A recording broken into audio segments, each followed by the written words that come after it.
Hi, I'm some jerk named Matt Fox, and we are about to discuss metal.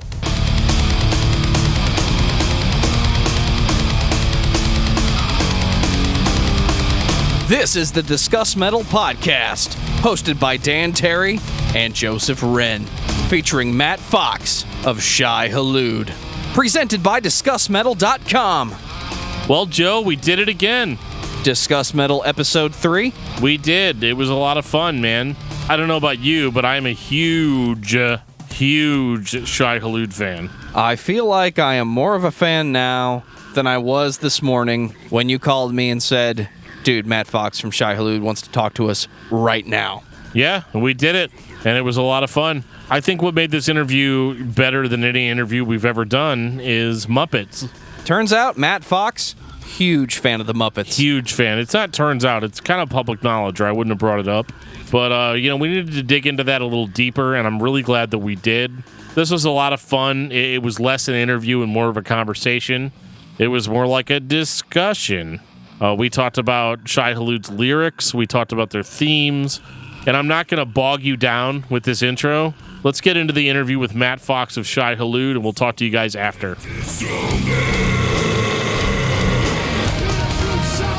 I've been on a big Exodus kick for the past few months. Newer Exodus or old school Exodus? Well, I actually made a post about that today. You know, I grew up listening to, like, the first 3 Exodus records. And I liked them, but I was never a massive Exodus fan. I mean, I liked the band for, just as much as I liked any other band back then, or maybe not as much as like Metallica and Slayer.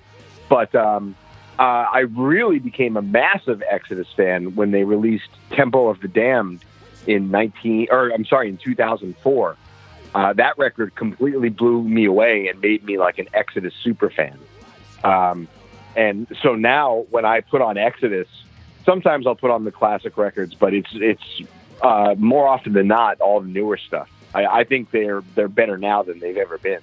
I agree totally. Whenever they put it, for me, it was whenever they did the shovel-headed Kill Machine. Sure. I thought that was just like, I remember somebody putting it on and me being like, holy shit, this is Exodus?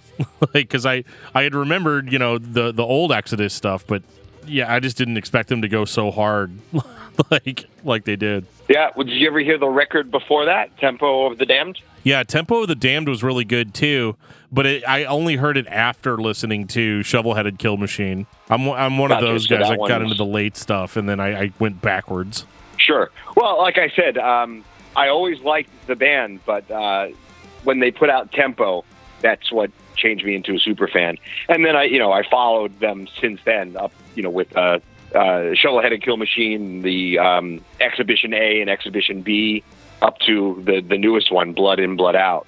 I even love the re-recording of Bonded by Blood. I think that Rob Dukes, did it a lot better than Paul Bailoff, although I will probably be killed by metalheads for saying that. Yeah, they're headed to your house right now. I don't doubt it. That's fine. I probably deserve it for saying that. But no, I think Rob Dukes was an excellent front. So yeah, totally agree. So I guess you listened to our episode that we did on Shai Hulud. Yeah, I saw it and didn't. I saw it initially. I think you guys made a post about it, and as it usually is the case when it comes to anything regarding Shai Hulud, I avoid it like the plague because it usually comes along with a lot of negativity. So I was terrified to listen to it. One day, I guess. Yeah, one day I just said fuck it and I listened, and you guys were very kind. It was nice to hear. I don't even understand the negativity. Oh, I mean, I guess every band gets it. From my vantage point, I tend, like a lot of people, I imagine, see the bad more than I see the good. So anytime I see our name mentioned anywhere, the first thing I'm expecting is, oh boy, here we go. Yeah. Not in this studio. Well, yeah, we were quite the super fans. I mean, me especially growing up listening to stuff like that. Well, and I think I probably mentioned Strong Arm like 400 times on that episode, and I kept having to stop myself. How could you not? Yeah, kept having to stop myself. Dude, you're not talking about Strong Arm, But yeah, hey, Oh, sorry. I was just saying I was and am still a massive Strong Arm fan myself. I'm telling you, if they came back, they would they'd get something. Probably a bunch of hate, but also a lot of love. Yeah, I'm sure. I'm sure a little bit of both. I've talked to them about it over the years quite a few times, but I think it would take a lot of work on a lot of people's parts to make that happen. And I just, with full-time jobs, houses, kids, I highly doubt that they would be able to make it happen. Hopefully they'll prove me wrong, but all the members have a lot going on respectively, so it might be difficult. Yeah. Part of the reason I wanted to do that episode was just because and first of all, I had my buddy Brian Patton that does another podcast, As the Story Grows, and he's a massive Shai Hulud fan as well, so we were just like, we got to sit down and do it. And it was actually a harder episode for me to do because I kept just being like, it's good, I like it, you should check it out, and, Nice. Kind of getting into that and going a little bit back. I've listened to a few podcasts that or at least just one today that you've been on, and so I'm going to try not to, even though that one was like 4 years ago, I'm going to try not to retread all that ground, like go into how'd you start listening to music and all that. But I guess from my perspective, I already heard the story of how you picked up guitar and had stopped playing drums and and all of that. But what was your inspiration to be a lyricist, especially if you weren't singing for the band? Well, as a kid, and I don't say this with, I don't give myself any credit for this, but I mean, I wrote, if you want to call it poetry, if I put that in quotes, poetry for a few years when I was like in high school. So I always liked the idea of writing and in some sort of like a poetic form. Not that I was any good, but I enjoyed doing it for, a couple of years. I enjoyed doing a lot of things before I heard Metallica. Metallica is like when I stopped doing everything except for metal. But, right. So I did a little writing, but as far as becoming a lyricist, I don't know that I ever became one, technically, but if I wrote lyrics for any band that I was in, it was just because the singer didn't do it, so somebody had to, and I said, all right, I'll do it. Like I probably mentioned on podcasts before, I played drums for a local South Florida ska punk band called Bingo Mutt, who I loved the band before I joined. I joined them as the drummer, and they had a former vocalist who did all the writing. But when they went through lineup changes, they replaced the drummer and the singer. The new singer hadn't written any lyrics. I don't know if he was going to, or if I just, took it up upon myself. But I started writing lyrics for that, and that's how it happened with Shai Hulud. When we first started, Damien Moyal, who's from As Friends, Rust, Culture, Morning Again, Damien Dunn, ton of stuff. He's a very prolific writer and an excellent writer at that. In my opinion, much better than I am. But when we started Hulud with him, he just wrote all the lyrics. And I was totally fine with that because I didn't really have much to say. But when he left, it was, then we replaced him and had Chad. Chad was just 15 years old. So I think everyone kind of looked to me, well, who's going to write lyrics? So I started writing them just because we didn't really have anyone. And our drummer, who was also Strong Arm's drummer at the time, Steve Klysath, he contributed as well. But yeah, I mean, if I started writing lyrics at all, it was mainly because no one was taking it up themselves. So, someone had to do it. So that's the way it started. But like, I'd say, now that you're technically 4 records in, how would that work now? So like, if you brought a new vocalist in that wanted to write their own lyrics, would they be able to, or is it just kind of like we kind of have a theme going now? That's a great question. I don't think I've ever been asked that before. I really like collaborating with people, whether it's on music or lyrics. I'm not a do-it-yourself kind of guy. I like to rely on other people for ideas and just bounce things off of each other. So I'm very open to collaborations. At this point in my life, nearing 50, I got a few years, but still I'm closer to 50 than I am to 40. At this point in my life, I don't know. I feel I couldn't be in a band where we had foolish lyrics or irresponsible lyrics. That's, on a side note, that's one thing I love about being in Zombie Apocalypse is the main lyricist, a guy named Ronen. Everything he writes is very deep and life-affirming. He, too, is also a much better writer than I am, and also very prolific. So when it comes to Hulud, as long I would be happy to work on lyrics with a new singer, but the lyrics would have to be, for lack of a better term, socially responsible, and they'd have to have some meaning, even if the meaning, even if it just comes from a place of anger, that's totally fine. But again, it would have to be socially responsible and be sincere, and it would have to have a large degree of maturity. So I would not have a problem with a singer writing at least half of the lyrics, depending on who the writer was. If I found somebody like Damien or like Ronen, then who knows? Maybe I would just back off altogether. But yeah, the lyrics are definitely open for anybody, providing they can go along, like you said, with the themes that we've established. Well, that's just it. Then, whenever you said socially responsible, like that definitely rings true and is probably not something that most bands consider. A lot of bands don't consider lyrics at all. They'll just throw fucking anything, down on a song. Sure.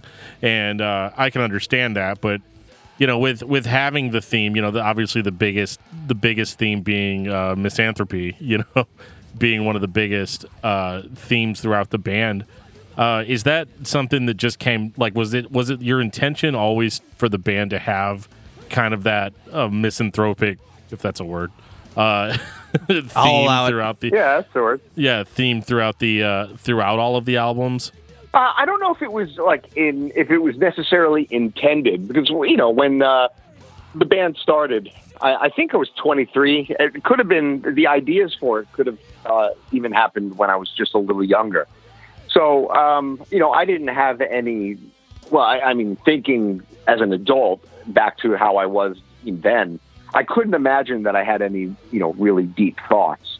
But the very first sticker that we ever made, I knew, I'm interrupting myself. I knew that I wanted the band to be, revolve around hatred of some sort. Our very first sticker was like, I'll send you a picture of it. I think I have it somewhere. It was Snoopy and Charlie Brown, and around them, it just said, "Have you heard of hatred?" And that was the first Shai Hulud sticker. That's so awesome. I think, we always wanted to have a sense of humor. We really took a lot of, as crazy as it may sound, we took a lot of cues from Sheer Terror and SFA, because they both were, for lack of a better term, hate bands, or hate core, as I think they were dubbed back then. Yeah. But they also had they both had a really great sarcastic sense of humor. So we wanted to try to incorporate that, hence that sticker. But I remember, I don't even know where we were, but the band, we were walking somewhere, and this is back in South Florida, and we were walking down the street, and I just had thought up, for whatever reason, a profound hatred of man. And I remember running it past the guys, and I think half of them thought it was stupid, and the other half didn't care, like, oh, whatever. So there was always going to be a hatred theme. Speaking purely for myself, I don't know that I hate really anybody, but if you want to go with the dictionary definition of misanthropy or misanthropist, I'm paraphrasing, and hopefully I'm not getting it entirely wrong, but it's someone who just tends to dislike being around people. And that's always been the truth for me. I'd prefer to be in the company of one. I've never, ever liked going to parties. I like watching movies with one or two people or having a good conversation or a dinner. So I think that nature of my personality kind of permeated the whole band. But I don't know, to answer your question directly, if I remember the question, I don't know that Shai Hulud was supposed to become like some paragon of misanthropy or anything. It just, like I said, permeated. It was filled in by my preferences, my personality. Right, and well, it's not pure misanthropy either. No pun intended. Sure. In the sense that it is also very positive and very hopeful. Because like there's a lot of people that want to get up on stage and scream about how they hate everything. That's almost like too on the nose for me, And but with what I found really interesting, and I think I said this on the episode too, that my favorite record is unabashedly Misanthropy Pure, because I'm a little bit of a meathead and I like heavy stuff and fast. Sure. Because I remember, I think I even said on the episode, I was all like, I think somebody stole a bunch of stuff out of this dude's house before they wrote this album, because it's very angry, and but it's also very, very equally hopeful. So my next question is just a total rip off of the last question, which is, Sure. So you've got that sense of misanthropy in the music. Was it an intentional choice to add hopefulness in there, or was that just you? Is that just who you are? God, that's a tough question. You could ask 100 different people, and I think 50 of them would say, Matt, hopeful? No way. And the other 50 say, Matt, yeah, very, very hopeful guy.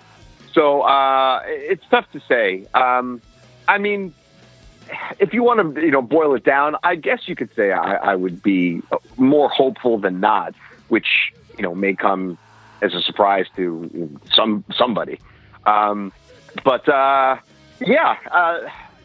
thinking back to when I first started writing lyrics for Hulud. A lot of the original lyrics were, honestly, and I said this in another recent interview, I was in love with a girl that didn't love me back.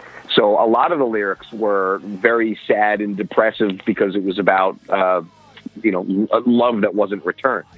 But thinking back around that time to songs like If Born from This Soil and the song A Profound Hatred of Man, both those songs touch on the misanthropy theme before I probably even knew that misanthropy was a word. Right. Those both touched on the misanthropy theme. But I do think that both of those songs lyrically are, I'm saying this slowly because I'm trying to think of the lyrics and hopefully I'm not putting my foot in my mouth.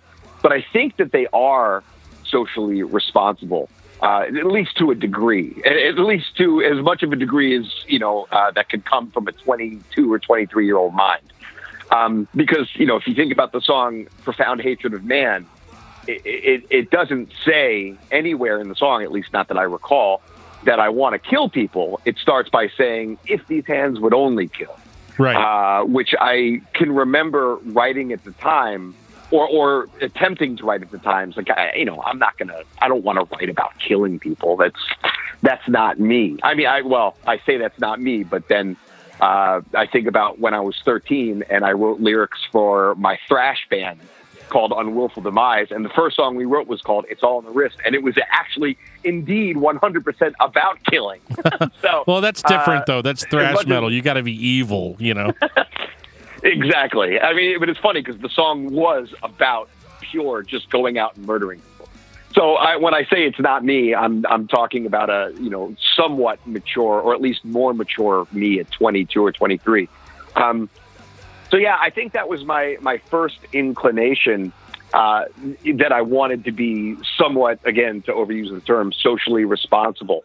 And I think the hopefulness that you mentioned does shine through somewhat on Hearts Once Nourished here and there.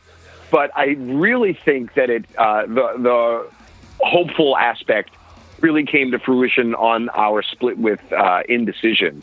I remember writing the lyrics to the song "When One Bests Defeat," which, the title itself is hopeful or optimistic. And I remember Nick, who actually did the artwork for the Profound Hatred of Man EP. This is Nick Dominguez, who was in Strong Arm and went on to found Further Seems Forever. He read the lyrics to "When One Bests Defeat," and he says, "Wow, this is, really positive." So, yeah, I think from like 1997 on is when it really, I knew that everything that I was going to do from then on, as angry as it may be here and there, and as misanthropic as it may be, that, again, to be socially responsible, there had to have a degree of hope. And that wasn't me fabricating anything. To say what, to follow up what you said, yeah, I guess it was part of maybe not so much my personality, but it was a large part of how I thought about life. I'm not always hopeful, but I don't think that I would want to live without hope. And I sure hope that people don't live hopelessly. So I wanted to incorporate that in the lyrics because, again, I think that really rounds out the whole theme of what the band, and it definitely became, between misanthropy and hope, that's really what we are. Well, and it's interesting too that you say there is kind of a responsibility on people, content creators or musicians. I know you hate that term, musician, but yeah, like it's the grand whole overmighty musician. Holmes. Yeah. Well, it just depends. I mean, I think of a lot of people as musicians. I just could never. I can never think of myself as one. Right. Knowing how the tendency I have to play very badly. But anyway, finish what you were saying. Yeah. Sorry. So basically, it's interesting to me that you'd say socially conscious, socially responsible, because again, I don't feel like, and I might be treading my same ground here, but I don't feel like a lot of people or a lot of bands really think about their lyrical content at all, in the sense of feeling like, if I'm going to put this out into the world, I should put something, even if it's just a part of myself in there. But one of the things that I mentioned on the episode as well is that, like, Shai Hulud never really relied on a specific worldview, like lyrically. Sure. I'm a big lyrics guy. If you can't tell, I always dig in. But like basically, there were some bands, like Strong Arm, their thing was Christianity, and then you had bands like Earth Crisis where their thing was veganism, and then insert 10,000 straight edge bands, in between there. Of course. And I always thought that was really fascinating. That wow, here's a band that's being passionate, socially responsible, but they're not like pushing a belief system really on anybody. And I guess all my questions are basically, was that intentional? Oh, sure, that's fine. Yeah, well, I don't disagree with that. I don't know that we ever had a specific message.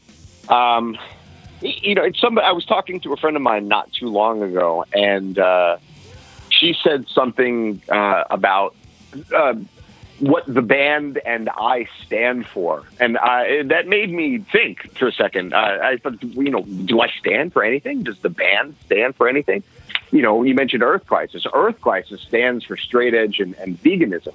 But, I don't know that I stand for anything, or that Shai Hulud does. I mean, in a vague, broad, general way, decency, human decency, I guess. But no, we never really had any specific message like Earth Crisis or even Strong Arm, who, as we know, whose message was Christianity. Like I said, the band started because this girl that I was in love with didn't feel the same way. So, how deep is that? Not very deep at all. That's why we all start a band, right? I guess so. Well, it's funny. When we were recording, I think that was in Blood Ill Tempered. The guy that was one of the guys that was working on the record said, yeah, your lyrics don't. I don't know why he said this, but I'm paraphrasing. But your lyrics don't mean shit. It's all about how you want to get laid anyway. and I just thought, like, wow, this guy I mean, the bands that this guy must record are that shallow. You know, they don't have anything to say. But yeah, thankfully we grew out of the love lost theme pretty early on. There's definitely a strong influence of obviously metal in Shai Hulud's music, and it's really weird too because I think when I listen to it now, I always tell people it's melodic hardcore music because if I call it metalcore, people like flip the fuck out. Because but like when I first started listening to this kind of music, stuff like Shai Hulud and Strong Arm was metalcore. You know? Yeah, I mean that term, you know, as we know, really became something entirely different. But you know, just to touch on things that I've said before, I just remember listening to "Destroy the Machines" by Earth Crisis with Chad from Strong Arm, Chad Neptune. And, you know, we just said, wow, this is so metal. I can't believe it. I really like this, you know, and we were surprised because at first we were kind of torn, you know, thinking, were we allowed to really be into this? This is not Gorilla Biscuits. This is not Youth of Today. You know, this is totally different. But Chad and I both having, you know, a taste for metal, obviously liked it. And it's funny though, when you call, I mean, well, I say when you call, I think the first person to call Shai Hulud metalcore was me. Yeah. So, you know, there's putting a foot in my mouth for you. When I listen to Hulud, I don't even think it's really that metal, with the exception of Misanthropy Pure, which is very clearly our most metal record. Yeah. But I also remember around the time that we were getting That Within Blood Tempered mastered, a guy that went with me was somebody who worked from Revelation. And, you know, he hadn't heard the record, but he knew that I was a massive metalhead and, you know, even back then, wasn't very familiar with a majority of the current hardcore bands. But, you know, I was always talking about Slayer and Metallica and Creator and Nuclear Assault, all the bands that I still talk about to this day. So when he finally heard the record, when we were mastering it, one of the first things he said is, "I'm really surprised at how metal it's not." You know, and that was coming from a really straight up hardcore guy.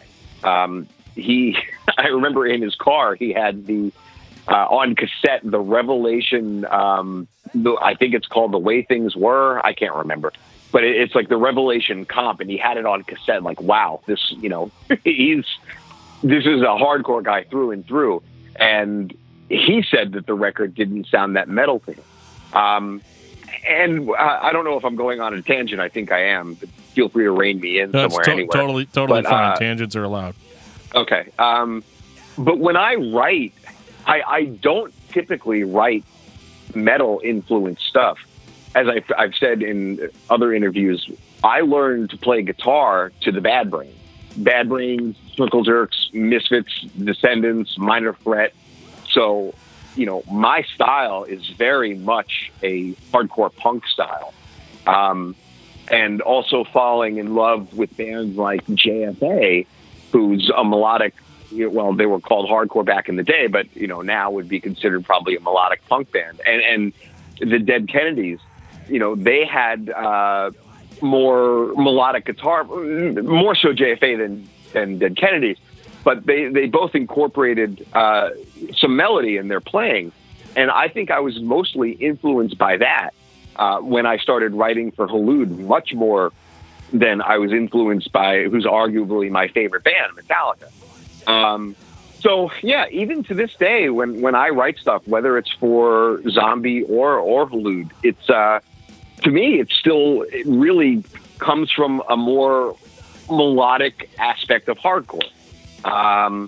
So I don't really, I think the reason we started calling ourselves metalcore, or in the case of That Within Blood Tempered, a metal orchestra, you know, tongue firmly in cheek, right, was just because we liked the epic song arrangements, and that's something that we really wanted to do on Blood Tempered, and something I think that we did.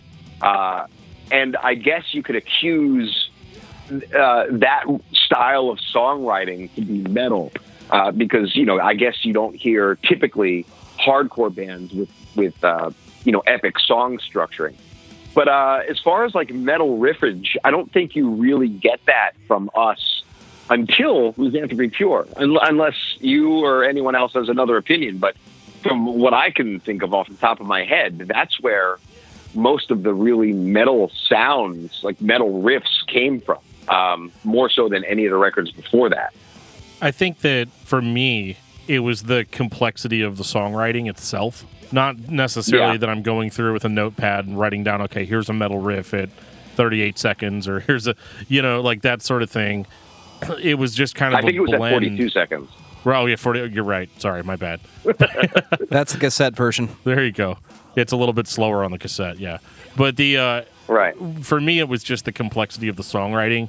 You know, with straight hardcore, it just is that. You know what I mean? Like it just you start. You might only be going for a minute and a half, and you know it's one idea, it's one thought. Whereas if you dig into these songs, especially the stuff like you said on That Within Blood, is so complex that somebody that listens to metal, like more technical riffing and stuff like thrash metal, you know, those are the guys that are going to write really complicated song structures, because really nobody in hardcore is asking for that. But it's one of those things where until we have it, but once I have it, I'm like, oh, okay. I just want to listen to stuff like this. And so listening to bands like Shai Hulud and Strong Arm early on kind of made me not enjoy old school hardcore as much anymore, because I was like, well, yeah, that's what it was, but like this is what it can be. It can go further with the ideas. And, you know, one of the probably the word that we said the most on the episode was emotion and feeling. And some of that stuff, it, you know, it goes a lot more for the feels than it goes for, you know, necessarily like really cold technical precision. But the way it's all put together, that's where you get the technical aspect. And so I think that's really the let me tell you about your own band. But like I think that's really where the metal part of it comes from, you know. Is the complexity. I couldn't agree more. I totally agree. Because like I said, I don't really think, with the occasional you know, heavy crunch part, I don't really think that you hear a standard metal riff until Misanthropy Pure. And even on that record, it's definitely a lot heavier and a lot cleaner, you know, production-wise, than anything we've done before or since. But, you know, if you boil it down, there's not... I don't know. I don't want to, again, put my foot in my mouth, but it's definitely our most metal record, our most technical. But it goes back to what I was saying. At the end of the day, when I pick up a guitar, I don't usually write metal. If I want to write something metal, it's because, I mean, the last time that I was really attempting to write metal, which isn't that long ago, it was for Zombie, and it's because I was listening to the band Violence all day, you know, and I was so inspired by Violence that, like, I put aside what I would normally do on a guitar, and I intentionally tried to rip off Violence by writing metal riffs. So yeah, when I pick up a guitar, for as long as I can remember, and it will probably always be this way, I tend to write what would be considered, for better or for worse, melodic hardcore. Yeah, and I think that's where it sits now really well. Because, like, you look at an album like... Because I would have called an album like That Within Blood or Misanthropy Pure. I still, to this day, would say, yeah, that's metalcore because of this, this, and this. And then you look at, like, Reach Beyond the Sun, which I will tell people, yeah, that's a melodic hardcore record. And I don't know if that's just because the terms have changed over time, you know? And I think that's largely part of it, is that, you know, just the terminology has changed because a bunch of assholes on the internet like myself decided one day that, you know, this was called this now, you know, whereas before, you know, it was kind of up to the bands to come up with the titles or the tags. Well, I just got, along those lines, I just got an interview, a text interview. Well, I got it a few months ago. My apologies to No Echo fanzine for I haven't turned it in yet. Oh no! But in the no, they're good friends of mine. Okay. But Yeah. In the interview, one of the questions he asked was, is Shai Hulud a hardcore band or a metalcore band? And I haven't finished the interview yet, so I don't really know what to say, because the truth is I just don't know. I don't know. Hardcore is so... There's clearly an elitism that goes along with hardcore, and there's like a discernment. And I think that hardcore has a lot more to do with who you are and who you hang with, and the shows you go to and who you represent on your T-shirts, more so than a sound. I could be wrong, but to me, the sound of hardcore was always, the epitome is Bad Brains. But I also grew up in a time when Misfits and Descendants were introduced to me as hardcore bands. You're not going to find anyone calling the Descendants a hardcore band these days. So, like you said, the terms definitely change, but I simply don't know how to label us. I like epic song structures. I don't think that I'm as good as writing that style now, because when we were writing Reach Beyond the Sun, I found myself, and much to Chad Gilbert's pleasure, because he's a very, he likes, I don't want to say standard, but he likes verse, chorus. And I found myself writing less out of the box around the time of Reach Beyond the Sun than I ever had before. Like, if you listen to the structures, compare them between particularly Blood Tempered and Reach Beyond the Sun, Reach Beyond the Sun is arguably less progressively structured than Blood Tempered. But I think as a songwriter, and I don't know if this is, again, good or bad, and I don't know if I'm right or wrong, but I feel like I write in a more standard way now than I ever have before. That said, I still really enjoy progressive structures. So if I was to write new music, under the mantle of Shai Hulud, I don't know how I would describe it. I mean, it stems from hardcore. There's no question about it.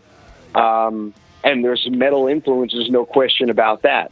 And there will always be an element of more progressive structuring, even though, like I said, I'm I think probably more standard now than I ever have been. But with all those elements, how do you define it? I think that some people that are at the top of the hardcore scene would say, "Fuck that, Shai Hulud isn't hardcore. I don't care." We could put out Break Down the Walls Part 2, and I think some people would say that Shai Hulud is not hardcore. Again, going which back is crazy to me. It has hey, I get it, but it's crazy.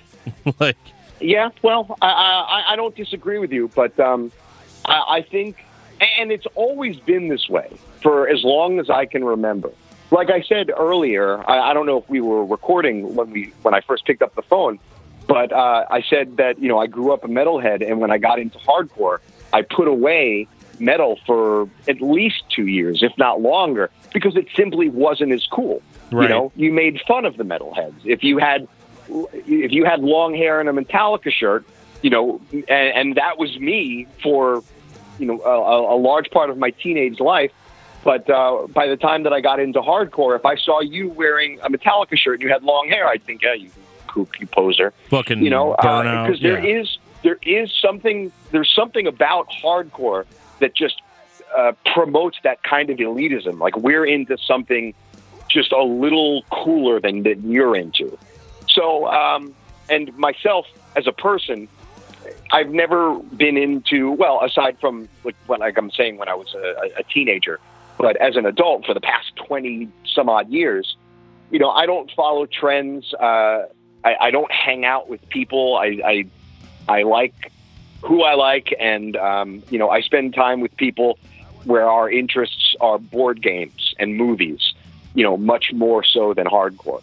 So I think that has a lot more to do with how other people perceive us rather than what the music might dictate. I think musically reach beyond the sun. I think even musically, Misanthropy Pure would be referred to as at least stemming from the hardcore. I mean, the hardcore scene. Misanthropy Pure isn't any more metal than any Earth Crisis record, and Earth Crisis is, very obviously hardcore. So it's a strange environment to navigate, which is why I just don't at all. Right. I'm not involved. So yeah, I'm using excess words to say the same thing over and over again, which is, I don't know how the hell you really classify it. All I can say for certain, repeating myself, is that it stems from the hardcore world. But whatever anybody wants to call it is really fine with me. It just doesn't matter. Yeah, it's definitely, like, I go through all these terms and stuff because there was a long time where I was just a music fan. I didn't do the podcast or anything like that. So, like, these conversations didn't happen. It's funny because I took a break from kind of the music scene, so to speak, between doing, my own music and all that. And then whenever that was over, I kind of just went into the normal, 9 to 5 world that we're all trapped in. But, sure. So whenever I came back to do the podcast, and start talking about it, it was really funny to me how it had been like 10 years, and I go online and everybody's still having these same fucking arguments, about like, well, I don't know about if this is, and I listen to a lot of Christian music too, so it's like, it's double so it's like there's people arguing about whether or not a band is actually straight edge, or if a band is actually Christian, or if a band is actually real hardcore, or if they're metalcore, or and I had to take a step back and just laugh, for a minute, like these people are spending actual real life time, like, worrying about this kind of stuff, like that it actually matters in some grand scheme of things. Yeah, I think, and no disrespect to anyone who's older than a teenager doing it, but I think that's, those are the arguments of teenagers typically. But I'm sure there are older people that are adamant about what is and what is not hardcore. I like music, and when I say that, that's not me saying that I have such a broad palette, because I really don't. I like a lot of different stuff like most people, but I mean, if you were to catch me at any given point of any given day, you're most likely going to find me listening to either hard rock, heavy metal, or thrash metal. That's my favorite. It's absolutely always has been, always will be. So I don't get into those kind of arguments. And again, I just don't know. I wouldn't know how to classify Hulud. Repeating myself yet again, because I think it has to do with what the hardcore scene says you are. If they say you're hardcore, you're a hardcore band, whether your sound warrants it or not. So, if Hulud does indeed put out new music, we'll see what the world calls it. I would be very happy to be just referred to as a progressive metal band or a progressive punk band. I don't think that would be ever the case, but hardcore is, the term hardcore seems to be more bestowed on you than it is, hey, I'm going to start a hardcore band, because you could, like I said, you could start the epitome of what the majority of people would consider hardcore, and if the hardcore scene says that's not hardcore, then it's not, and it's really as simple as that. Right. As far as my perception. And it's funny because, like, so I'm a few years younger than you are. So, like, when I was introduced to hardcore, it was So you're only 150? I'm only 133. Yeah. So. You're only 133. Yeah. Okay. So, Still like, a young man. For me, a young man with like 100 kids. But the funny thing is you can't walk through my house without tripping over a kid. But basically, like, when I was introduced to hardcore, I thought, like, because like some of the first bands I heard were like Strong Arm and Shai Hulud and Focused and Zayo and like Overcome and bands like that. And so, like, to me, that was hardcore. I had no idea that, like, because I would listen to some of the older bands, like people would say, like Bad Brains and Sick of It All, and I'd be like, yeah, this is like really cool punk music, and then people get like pissed off at me because they'd be like, it's not punk music, it's actual hardcore. And like, the shit you listen to is whatever, like whatever the term was. And even I got that way after a while. Of course, and that's a natural progression. I mean, when I was about 20, and this doesn't have much to do with hardcore. It just has to do with how the different age tiers perceive newer music. But I played in basically like just a rock punk band. Like it was a rock band with like older punk guys playing rock music. So it had a slight punk attitude, but it was more just rock and roll. And I loved the band. There were a local band from Florida called the One-Eyed Kings. If anyone's interested in trying to find any of their music, they were great. Had nothing to do with the band aside from filling in, but I really loved them. And they had a pretty good South Florida following. Anyway, the point I'm getting at is when I joined the band, I was 20, and most of the people in the band were in their late 20s or early 30s. So at that time, not that I still don't love the band, but I was heavily, heavily into NoFX at that point. And I still love NoFX to this day. But and I just thought it was funny because back then, as a 20-year-old, I thought, man, NoFX is so clearly a punk band. And I just remember the 30-year-old members saying, "Oh God, that's not punk. Give me a break," And isn't it? It's almost ludicrous to think of NoFX as not being a punk band. Yeah, but, it is. That's just what happens with the different age tiers. I remember when I got into hardcore, like I said, hardcore to me was Circle Jerks, Dead Kennedys, Descendants, all that stuff, which is, again, now considered punk. But I remember when Sick of It All, around that time, I was really into all of those what are now punk bands. And Sick of It All had I think they just put out Just Look Around. And I remember, I was definitely going through a hardcore punk phase. Again, my age was probably 17, 18, or 19. So they just put out Just Look Around. And I liked the first Sick of It All record because when I was a metalhead, I was trying to get into hardcore, but I had no idea where the hardcore music was. Like, I just didn't know. And I ended up buying the first Sick of It All record, Blood, Sweat, and Tears. And to me, that sounded like the ultimate hardcore record. And I fell in love with it because I was still a metalhead and it was heavy. But as a year or so passed and I got more into the hardcore punk side of things, by the time Sick of It All put out that record, Just Look Around, the first time I heard it, I said, this is like metal, because it was still, it was heavier than the Dead Kennedys. Right. And the guy was, and Lou, who I'm name dropping now, proudly call a friend, was screaming. He was growling, at least to my ears, at whatever age I was when that record came out. And I wanted nothing to do with that heavier sound because I was in the tier of hardcore punk. So it's all relative to your age and what you hear. There's someone out there that to bring up a band that you mentioned that thinks Zao is the epitome of hardcore.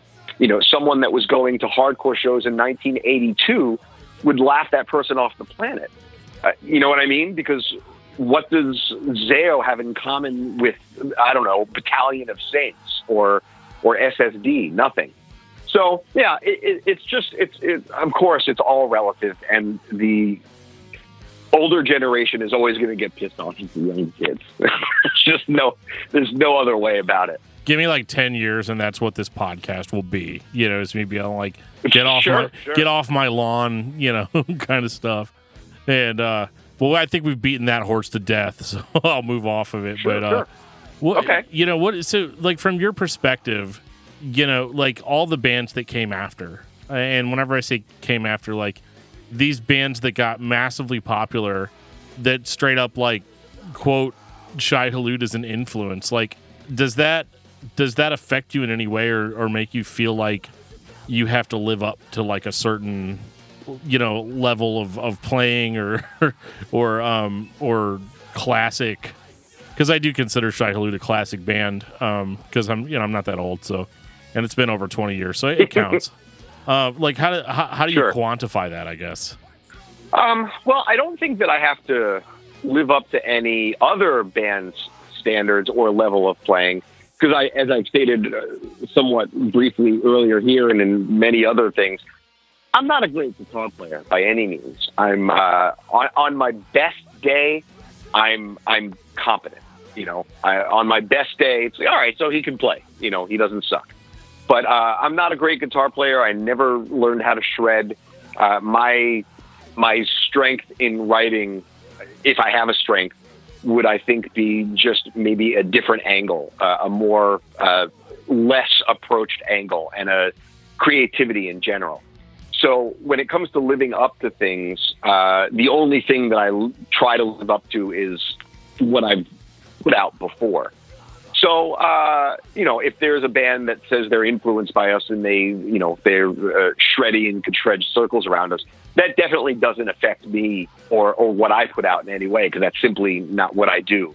You know, I don't know why this comes to mind, but that's like, you know, on a chessboard, a pawn being jealous of a queen. You know, it's like a pawn does what a pawn does, and the queen can do what a queen can do. Sure. And I'm no queen. I mean, well, in a lot of ways I am a queen, but you know what I mean. I can't do a lot. Yeah. I'm a pawn. I get you. Just a pawn. So, as far as the other bands that have cited us as an influence, I'm flattered. If they go on to be bigger than us, which I think any band that has cited us as an influence has gone on to be 75 times bigger than us. There's been a few, yeah. There's been a few thousand. No, I don't know. I don't know about thousands, sure. but yeah, there's been a few dozen. There's been a few, and I don't know. I'm happy for them. That's great. And if they, Shai Hulud is mentioned on their Wikipedia page as an influence, perhaps, you know, 2 people will check us out. But I'm not sure what the question is exactly, but it's not really those bands a question. They don't affect my approach to anything in any way, shape, or form. Like, I remember when, Poison the Well came out, and, Opposite of December was a huge record in hardcore at the time. And if I remember correctly, the record had a lot of what are considered breakdowns. Shai Hulud is, I mean, you can count the breakdowns. There's rarely one per song. I think it's rare for us to really have them. At least in the way that Poison the Well helped. Poison the Well and Hatebreed made popular. When both those bands became popular, Hatebreed has never ever cited Hulud as an influence, of course.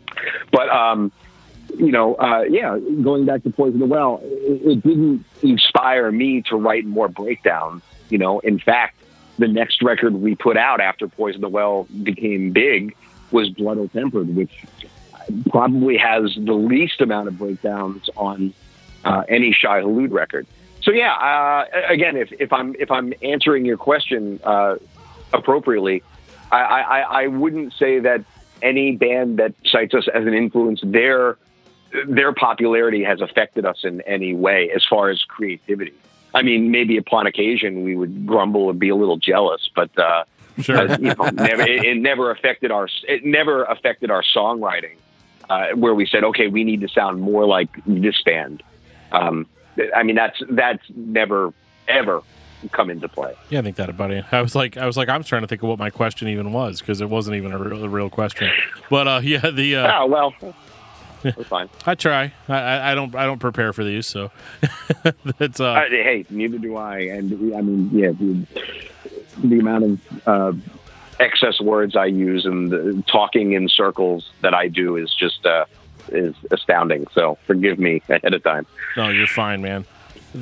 Our listeners actually complain whenever our podcasts are too short, so it works out. Well. So one of the things I thought was really interesting is that, Hearts Once Nourished came out in 1997. Ill Temper didn't come out until 2003. Myths Answer Be Pure 3 years later.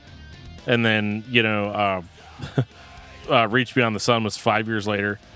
Was the gap between albums just because it was hard to get the same guys to show up every time, or?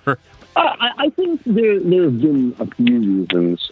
Sometimes I think about it, and what it really comes down to, and I'm just picking on myself and making myself look like an asshole here. But the truth is that I don't like to think. I like smart things. I don't watch Adam Sandler movies, so it's not like I just like to turn off my brain and watch. It's not an Adam Sandler movie, but Freddy Got Fingered, 50 times. I've never even seen it. But my point is, despite the fact that I like things of substance, I don't like to think. And if I want to write a Shai Hulud record, I have to think. I remember during the writing process of That Within Blood Ill Tempered, I remember our bass player, a longtime bass player, still a good friend, and if Hulud continues on to do anything, he'll probably contribute. But I'm speaking of Matt Fletcher. I remember him coming into my room and asking. I almost felt like I'd been caught with like my hand in the cookie jar. He said, I'm paraphrasing. I don't even know what words he said, but what's stopping us from moving forward on this record? And he basically called me out. And the truth is that if I'm remembering correctly from that time, I just didn't want to think. I didn't want to get up and go to the Pro Tools unit that we owned at that point and go into these fairly, at least for my brain, complex songs and try to write leads and try to write lyrics. And as I can remember, in every writing process for every album, I almost approach it with dread. Like, oh God, well, it's been now 2 or 3 years. I guess I have to start really working on things. And like I said, when I start working on new records, I have to go in very heavy think mode. It's not easy for me. Some bands are effortless when they write music and guitar, or music and lyrics. One band that comes to mind, and I don't know anything about their writing process, but for some reason I just think Propaganda as they say it, is able to put out a brilliant album, and all they have to do is fart and it comes out. Right. They're just that smart. I'm not that smart. I can do smart stuff, but I have to really work at it, work hard, and I do not like to work hard. So if I'm being honest, I think the gap between albums has a lot to do with that kind of lack of ambition, that I just don't want. Oh God, I don't want to get into the thick of trying to write lyrics that mean something and music that's not standard and that's still effective. Like I said, it's hard work for me, and I don't like hard work. Now, again, I think that there are other factors. I'm sure lineup changes, touring and support of records all played a part. On a side note, I never understood how a band puts out a record, they go on tour for 6 months, and then the next year they have another record out. And I'm not denigrating those bands. I just know that I could not do that. And talking about living up to standards, I could not do that and live up to my own standard. But, other bands, I guess, can. But yeah, aside from, not liking hard work and not liking to think, I'm sure, again, other factors, myself, I moved a few times from Florida to New York, from New York to New Jersey, within New Jersey to 3 different places. So, life takes its toll. And prevents you from being as diligent as you want to be in putting out records. But just to sum up, saying what I said, when it comes down to thinking about writing a new Shai Hulud song, it's just the first thing I think is, oh my God, what a pain in the ass, because it's hard work for me. Yeah, no, I feel you, especially.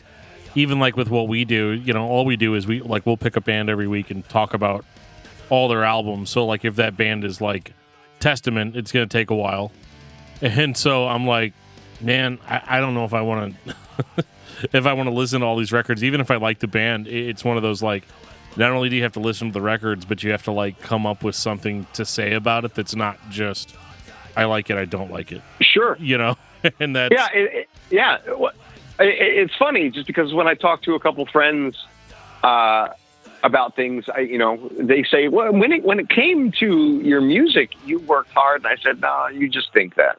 I mean, I guess I did work hard, but because I had to get the product that I wanted to get out. But I guess the point I'm getting at is I don't get excited. Some people, when they have to write a record or they have to jump in to study something, there's an excitement about it. Like, I can't wait. Oh my God, that's the complete opposite of me. If I have to do laundry, it's a pain in the ass. You know what I mean? Sometimes if I'm relaxing watching a movie, sometimes if I'm relaxing and watching a movie and it suddenly occurs to me that I have to take a shit, that's a pain in the ass, literally. Yeah. There's never any great excitement to begin work on a project that is bigger than my brain can just fart out. And that's a major fault of mine throughout this is why my grades in school have always been exceptionally poor. I go back to something I've probably said in interviews before, but my drama teacher for 4 years in high school said to me once, Matt, one day you're going to have to find something that you just can't bullshit your way through. Because that's what I did throughout all my high school, college, and, before that, years in school. And he knew it. He saw that I could do certain things without really trying. This is in regards to when I was like a theater major in the high school and college. But when it comes to Shai Hulud, he was right. That's something that I cannot bullshit my way through.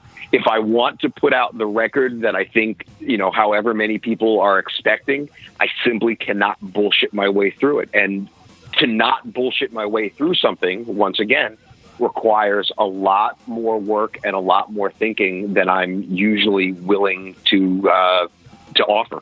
Sad but true. No, I think I can understand that totally. And I guess one of the things with, because I could relate to pretty much everything you said 1,000%.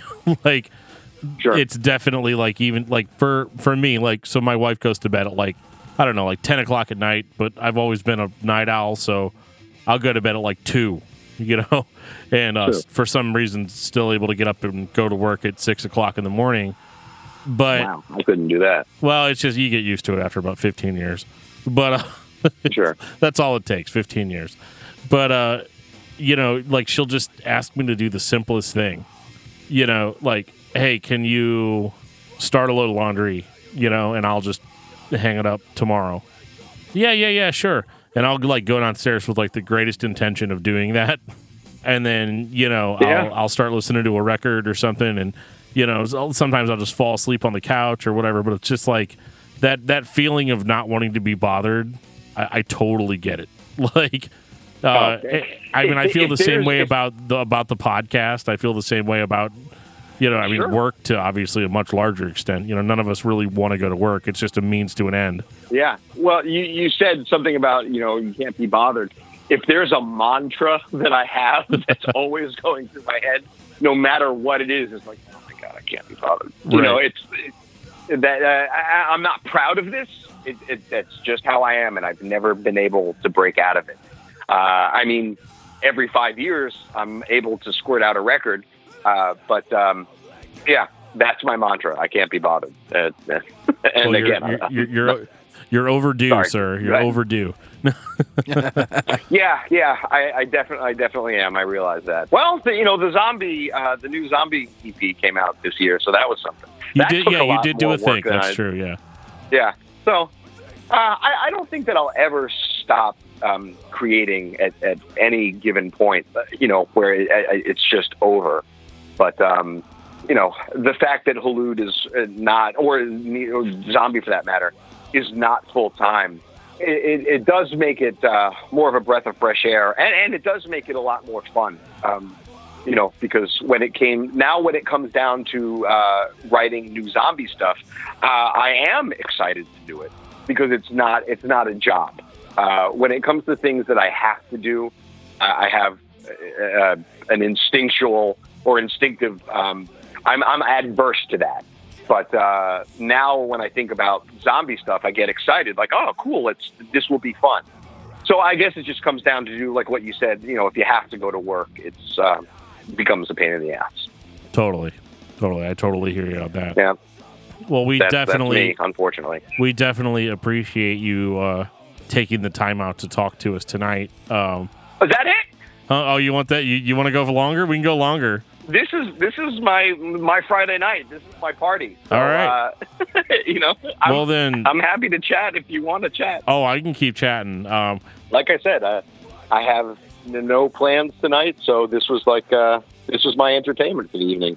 I'm sitting here taking notes for myself and like, oh, okay, I'm going to ask that question. As soon as I do, you either answer it or he does. So I'm just kind of hanging out here in the wing. Yeah, sure.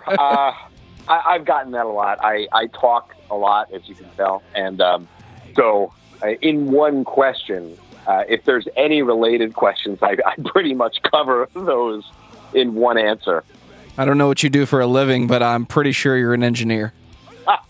No, hardly. Right now, I'm actually not working. I'm in school for medical administration because, playing music has not afforded me an easy life, and I'm tired of that. And I would like to continue playing music, so I'm taking these classes so I can do preferably some medical administration things from home where I can have a base and make money without have to worry about touring, 8 months a year only to scrape by.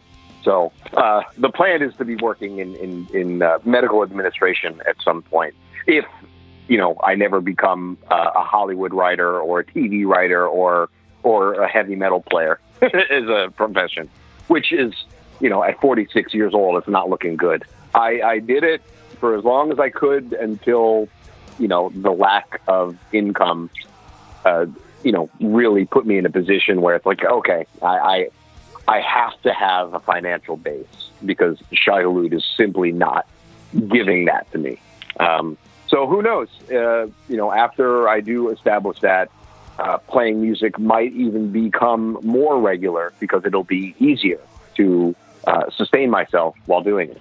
Everybody talks about how easy it was back in the day to get signed and to get noticed and to sell records to people and stuff. And I think, like, in a certain sense, that's true, where people actually bought physical product. Back then, like you could sell demos out of your car trunk, and people would buy them. Sure. But like, it was never equal to the amount of money that you'd put in to get to that point. Now in a lot of ways, it's a lot easier for people to. Like you could right now, if you sat down and wrote 5 songs and put a band together, had them all recorded, or you could have recorded all the instruments yourself and just had another guy sing on it, which is another question I'll get to in a minute. Have a guy sing on it, either somebody that had been in the band before or somebody new, and you could put that out and be like, this is Shai Hulud's new EP. You could do all that from home and put it online and people would stream it, but nobody would buy it. You could print 5,000 CDs and nobody would buy it. But the fact that you could just record something and put it out now was kind of amazing versus back then where you had to find a studio and then record it. Sure. And then, or maybe if you were lucky, your buddy's basement might have soundproof panels or something in it, or somebody might have a 4-track recorder. It was nearly impossible back then. So it's just kind of funny to hear 2 guys, sit there and be like, yeah, I dropped out of college for this. Yeah, well, I mean, that's how we did the new Zombie. Luckily, one of our 2 singers is heavily into learning how to record. So, we did all of the guitars and bass in his apartment. We went to another studio to mix it, but, largely we saved a ton of money and did it just, I don't want to say ourselves because I had nothing to do with it. But yeah, one of our singers and also an equal songwriter, Eric, did it in his little Brooklyn apartment. So very easy these days. And that's exactly what we did. Streamed it and people listened. We did put out physical product as well, but I think the streaming is doing much better, obviously, than the physical product is. Yeah, definitely, because the physical product is almost more expensive, I think, now to put out than it was back in the day. Like, people running like specials on. I remember all that, like looking into trying to get my own like stuff printed, and like it not cost me $1 million, and then in the worst case scenario, you're just stuck with like 1,500 CDs. Like, I think I've got like 400 CDs from my old band just sitting in my basement. Still shrink wrapped, still everything. Yeah. But like, it's just there were only a certain amount of people that were ever going to buy it, and that was it. And yeah, I've got. I was just saying, I have boxes of CDs as well. Well, that's good to know because I'm a super fan of Source. But anyway, we one of the things that I thought was interesting too, going back to the whole lyric writing process. Did you ever just want to sing for the band, or was that just something that you always felt like you had to have a separate vocalist dedicated to just that? That's a good question. I've never gotten that before. I don't think I ever wanted to sing for Hulud. I don't think that I have the right voice.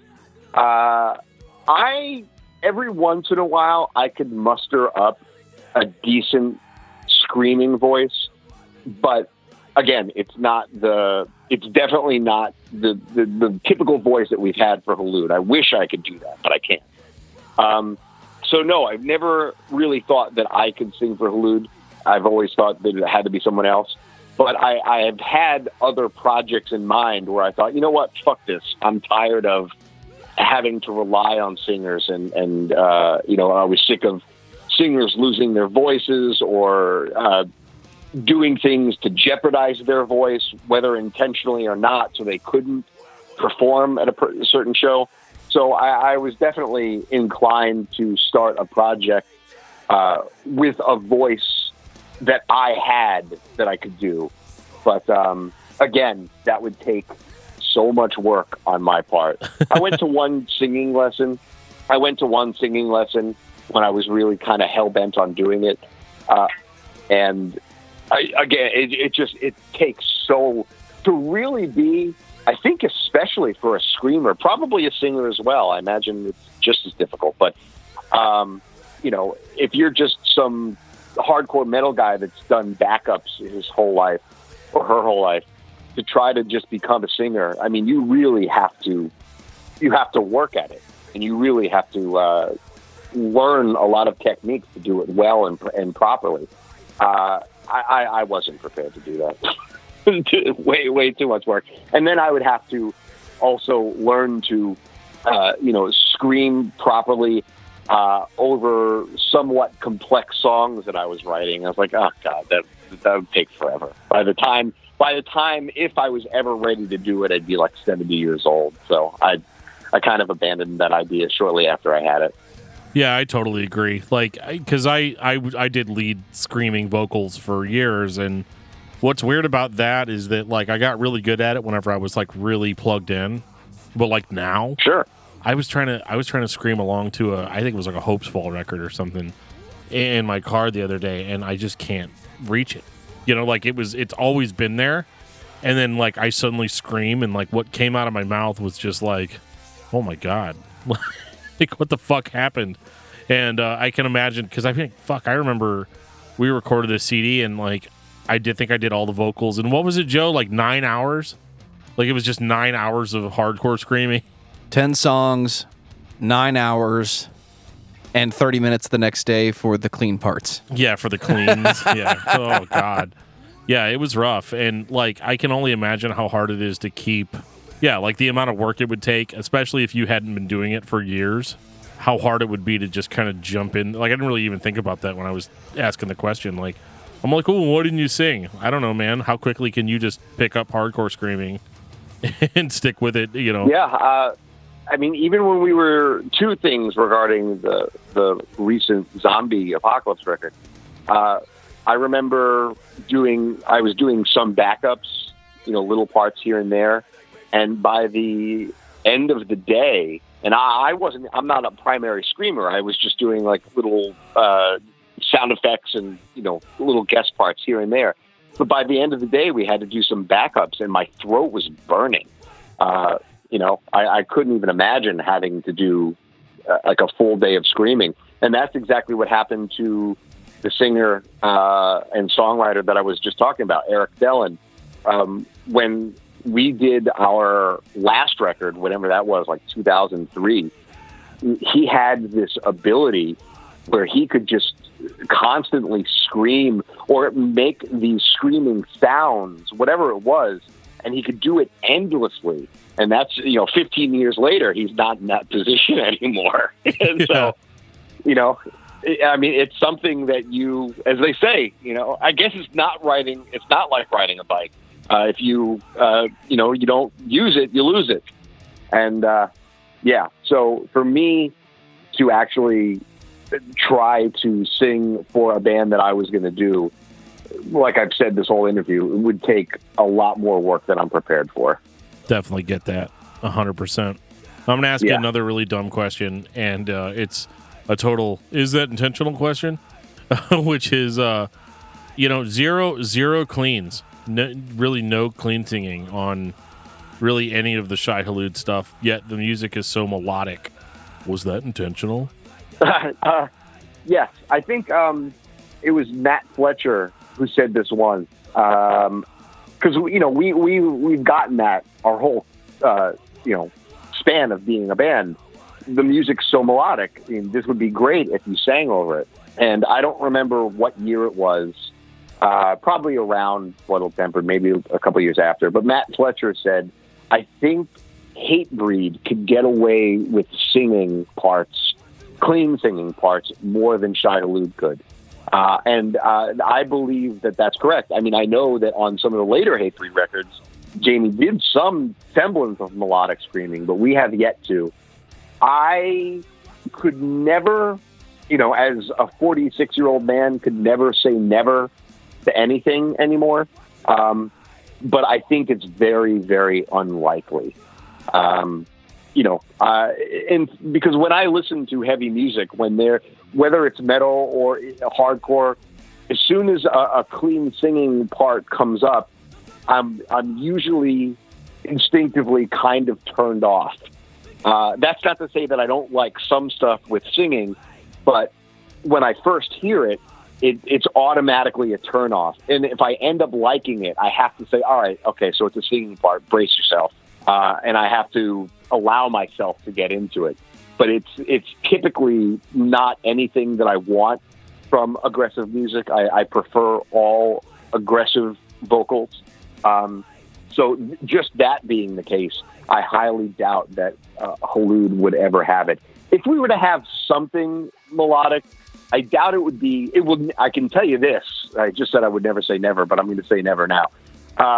It would never be what's commonly associated with the current genre of metalcore, where it's aggressive verse and then like a sweeping, clean melodic chorus.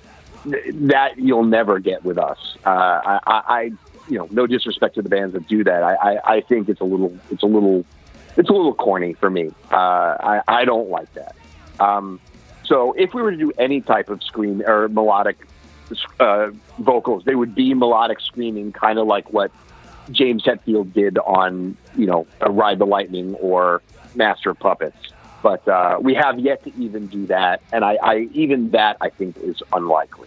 Gotcha. Yeah, and I agree mostly because, like I said before, I'm kind of a meathead, so like whenever I hear clean vocals on something, I kind of like on a hardcore record, like there are some styles of music that lend themselves better to clean singing.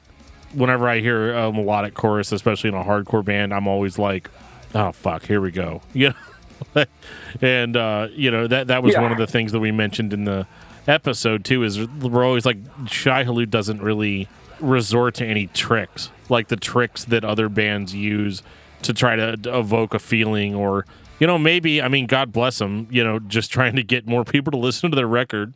Yeah, I mean, that's obviously something that works, but it's never as much as I've always wanted more people to listen to us, the idea of clean singing has not once in whatever, over 20 years of playing or recording has that ever come up. The only time that I think we've ever had any clean singing is live when we were covering Linoleum by NoFX.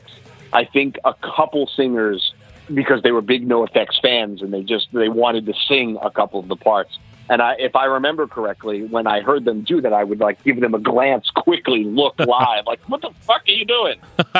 It's not my thing, but yeah, so I think if you were to watch 100 Shai Hulud live performances, God forbid anybody do such a thing, but if you were to do that, you might catch a singer or two, depending on which one you're watching, sing a part of Linoleum, but that's about as far as it's ever gotten. Nothing recorded.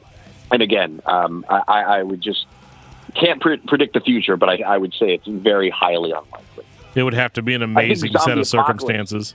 Yeah, it's Zombie Apocalypse would do it before Hulud does, because Zombie, as I've mentioned, has two singers. One's more of a metal guy, that's Eric Dellen, and the other guy is more of he likes metal too, but he grew up he's a big Avail fan, and he liked a lot of the melodic punk of the 90s. So I would definitely say it's not out of the realm of reason that the other singer, Ronen, would bring something, some melodic singing to the Zombie table. But again, highly, highly unlikely, doubtful in Shai Hulud. Well, that's good. That makes a meathead like me happy.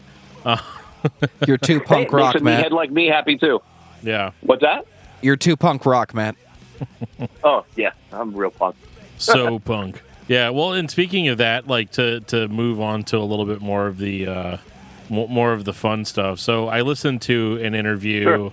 I listened to an interview recently that you did on, well, it wasn't recent. It's not recent at all. It was 4 fucking years ago. It was on Urban Achiever with Billy Power. And you guys were talking about the disparity between somebody that's in a heavy band, that writes about hate, and all this stuff. And then I think you said somebody at one point went into saw your room and was like, this isn't your room, because there was Muppets and action figures and stuff all over the place. I love that story. It's a true story. So it's funny to me because I kind of get the same thing, although for me it's more because I have kids, because people are like, oh, you do this podcast where you talk about metal and hardcore and all this really intense stuff, and then you go to my house and it's there's kids' toys all over the place and stuff. Not that that's what my house was like before I had kids, but there was still the same sort of thing. I had Godzilla figurines and comic books, all mounted on the wall and stuff like that. And people always would give me this kind of sideways look. They're because I'm standing there wearing a Cannibal Corpse t-shirt, and I'm in a room filled with Power Rangers action figure. Yeah, well, I mean, that's similar to my story. Like I said in the Urban Achiever thing, this guy that I became friends with was really liked Profound Hatred of Man and Hearts Once Nourished. And when he, went into my room for the first time, he just could not believe that, and at this point, this is in the late 90s. So, and the internet wasn't so ubiquitous as it is now. So it's anyone that knows Shai Hulud now knows who I am. They know that I typically prefer romantic comedies to horror movies, that I'm not a typical guy when it comes to that kind of stuff. But back then, the band had just started. I guess there was some mystique. So he just could not fathom or couldn't reconcile the idea of somebody writing Profound Hatred of Man and having, a framed Muppets puzzle hanging on the wall. Right. Which I still do. That Muppets puzzle I'm looking at right now. So I take it you were a fan of all of the Muppets motion pictures? Yeah. I mean, I loved the show in the, late 70s. I think it lasted to the early 80s, but I was really young then. By the time the Muppet movies came out, I saw most of, if not all, most of the Muppet movies in the theater. and my mother would always buy me the soundtrack like that same day. So yeah, I was definitely Muppetational. I love the Muppet movies particularly, but I would like to go back and watch some of the shows that I remember. So yeah, just a big Muppets fan in general. That's definitely showing my age. It's kind of sad that the Muppets aren't as popular now as they were. It's like I can't even imagine a life without Muppets. They're trying. Those new movies were very much in the classic spirit. Yeah, they're definitely trying. They had a couple missteps with Gonzo in space. I thought Muppets in Space was awesome. I really loved that one. But yeah, and those two, the last two they did, it seems like they're trying, but for some reason it just doesn't seem like it's catching on with the. I don't know. Maybe they are. Hopefully they are. But when I was a kid, you couldn't go into what was then Kmart. You couldn't go into like a major store without seeing Muppet stuff. Now it's like, at least it seems to me, pretty rare to find.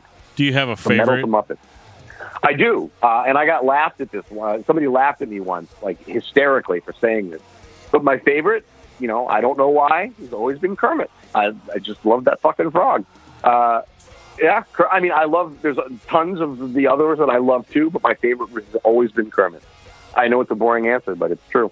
It's one of those, like, it's always hard, and I always have that problem too, where I'm like, people are like, oh, what's your favorite? And I'm like, the main character. in the movie. And, like, how could he not be, right? Because he's the most relatable. Like, every now and again, like, there would be something ridiculous going on, because, it's fucking Muppets, right? So there's always something crazy going on at any moment. And Kermit just, like, stops and gives the camera this look. Sure. And you're just like, I love that look. I totally feel it. I feel it every single time. I thought it was really funny too, because they did that. It was a Muppet show that I don't think it's on anymore, but it was only on a couple of seasons, I think. The newest Muppet show where they did it like in the style of The Office, and right. It was so funny. So like Kermit and Piggy are broke up, and he has this, like, she's like his personal secretary, like Kermit's personal secretary, and she's a pig, and she's also his girlfriend. And I remember my wife looking at me, and she's like, wow. She's like, I never thought that Kermit had a type. Just like, I could not get past that. I thought that them doing it in like a modern, like they're satiring like modern sitcoms. Like, that was just so genius to me. I that was probably one of my favorite things that they ever did. Well, that's what you do for the fan who's 30 now. I never caught those. I'll have to check online, see if I can find them. They're definitely like more in like a serious vein, like Joe said. Like, it's for guys that are over 30. Like it's not. It's us that grew up watching Muppet Babies and like the old show and all of that stuff. It's like they're trying to like reach us where we're at now. Whatever, dude. I'm all about Muppets Tonight. Well, Well, the puzzle that I'm talking about, that's what the puzzle is from, is the Muppets Tonight. I never even saw that show, by the way. But when I just saw there was a Muppets puzzle, I was so excited and I had to buy it. Matt, we have to sit down and watch the entire past Muppets Tonight. I think there's 3 or 4 seasons of it, because Clifford's the man. Yeah, that was definitely. Yeah, I like Clifford. That was definitely a lot of fun. Isn't Clifford played by? Isn't it Kevin Clash, the guy who plays Elmo? You are absolutely correct. Yeah, I thought so. I like Clifford. It was fun. He made his way into a couple of the later movies. Do you have a favorite Muppets movie? If I had to pick a favorite movie, it would be the second one, The Great Muppet Caper. The first one I saw in the theater was the first movie, Muppet movie. But it was the first one Muppets Take Manhattan, or am I totally off on that? No, that's the third movie. The first movie is just called The Muppet Movie. Okay. Then was The Great Muppet Caper. Then was Muppets Take Manhattan. And I love all 3 of those very, very much. But if I had to pick a favorite, it would be The Great Muppet Caper. For some reason, I mean, and that's saying a lot, because I really love the ones before it and after it. But at the time, I thought that one was so funny. I still think it's probably the funniest one as far as like legitimately funny jokes. And the songs are all catchy and great. So yeah, if anyone's listening to this that hasn't abandoned us because we've shifted from, Exodus to the Muppets, go watch the Great Muppet Caper. It's absolutely my favorite Muppet movie. Yeah, I think for me it's got to be it's either Muppets Take Manhattan or Treasure Island, and Brian Patton, who was on the Shai Hulud episode, just texted me and just wanted to throw in his his favorite Muppet movies, which were the Muppet movie followed by Muppet Treasure Island, which I think he wanted his voice heard on that. I got to throw in Treasure Island for myself, but there's a very good reason. It has Tim Curry in it. Yeah. Well, the funny thing is, by the time Treasure Island came out, I mean, I hate to say it, but I was probably too into either metal or hardcore. But to this day, I still have never seen Muppet Treasure Island. I've seen every other Muppet movie, but I have not seen that one. Do we need to do an episode of the Movie Mosh podcast with Matt Fox? Yeah, hey, I would love to do one on movies with you. Please. Yeah, we would definitely have to do that. But something that you mentioned earlier on, talking about, you just listed off like 5 thrash bands, and that's a huge mistake because with the nature of our show, at some point we're gonna call you and be like, dude, we need to sit down and talk about like every Testament album. Or every, what was it? Exodus, Testament, Sodom, Violence, yeah, Creator. Like, those are all bands we haven't gotten to yet on the show, and it's always exciting to hear somebody mention a band because I'm like, haha, I fucking got you. We're gonna force you to do work at some point. Hey, okay, talking about thrash metal is definitely not work for me. So that's not that I have so much knowledge on it, because I really don't. I just know what I like, but I happen to like it a lot. So that's a fun conversation. Well, and talking about metal and music and movies. What's that? Sorry. Yeah, metal and movies. Yeah, that's what we're trying to create over here. Is just kind of a safe haven for people to be nerds about whatever they're nerds about. Yeah, those are my 2 favorite things. So yeah, I'm always happy to talk about either or both at the same time. As we're doing. So with the band, being called Shai Hulud and the references to the Dune novel, was that something that you were super into when you started? Whenever I don't even know who named the band, to be honest, if it was you or somebody else. But that Dune reference is so deliciously geeky that I think it's gone over a lot of people's heads that listen to hardcore. Was that something you came up with? Or? I remember seeing the movie when it came out, not in the theater, but shortly thereafter, like on HBO or something. And I didn't know what it was, because this is before you could click a button or and see what was playing. I remember my friend and I were up at 1 o'clock in the morning, and this is us as teenagers, and it was the scene where Fade and Paul are fighting, and the head of Raban is in front of them, decapitated. So I remember always thinking, wow, I got to see this movie, but I didn't know what it was called. I found out in later, like in my senior year of high school, that was Dune. A friend of mine was a big fan of both the book and the movie. He gave me the book. I read it. I don't remember anything from it at all, but I read it around the time of high school, but I also fell in love with the movie. So the idea for Shai Hulud as the band didn't come really that long after high school. By the time that we started, like I said, it was either 22 or 23, so it's 4 or so years after high school. I was still really into Dune. And for me, it was kind of like a haven away from Star Wars. Not that I don't love Star Wars. I grew up with it.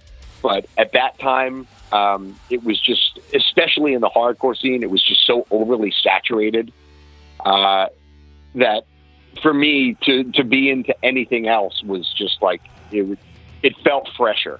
So, I liked the idea of naming the band something from Dune, mostly because, I think I've said this before, because we didn't have any idea what the band was going to be about. We were too young, like I said, to have any real deep or profound ideas.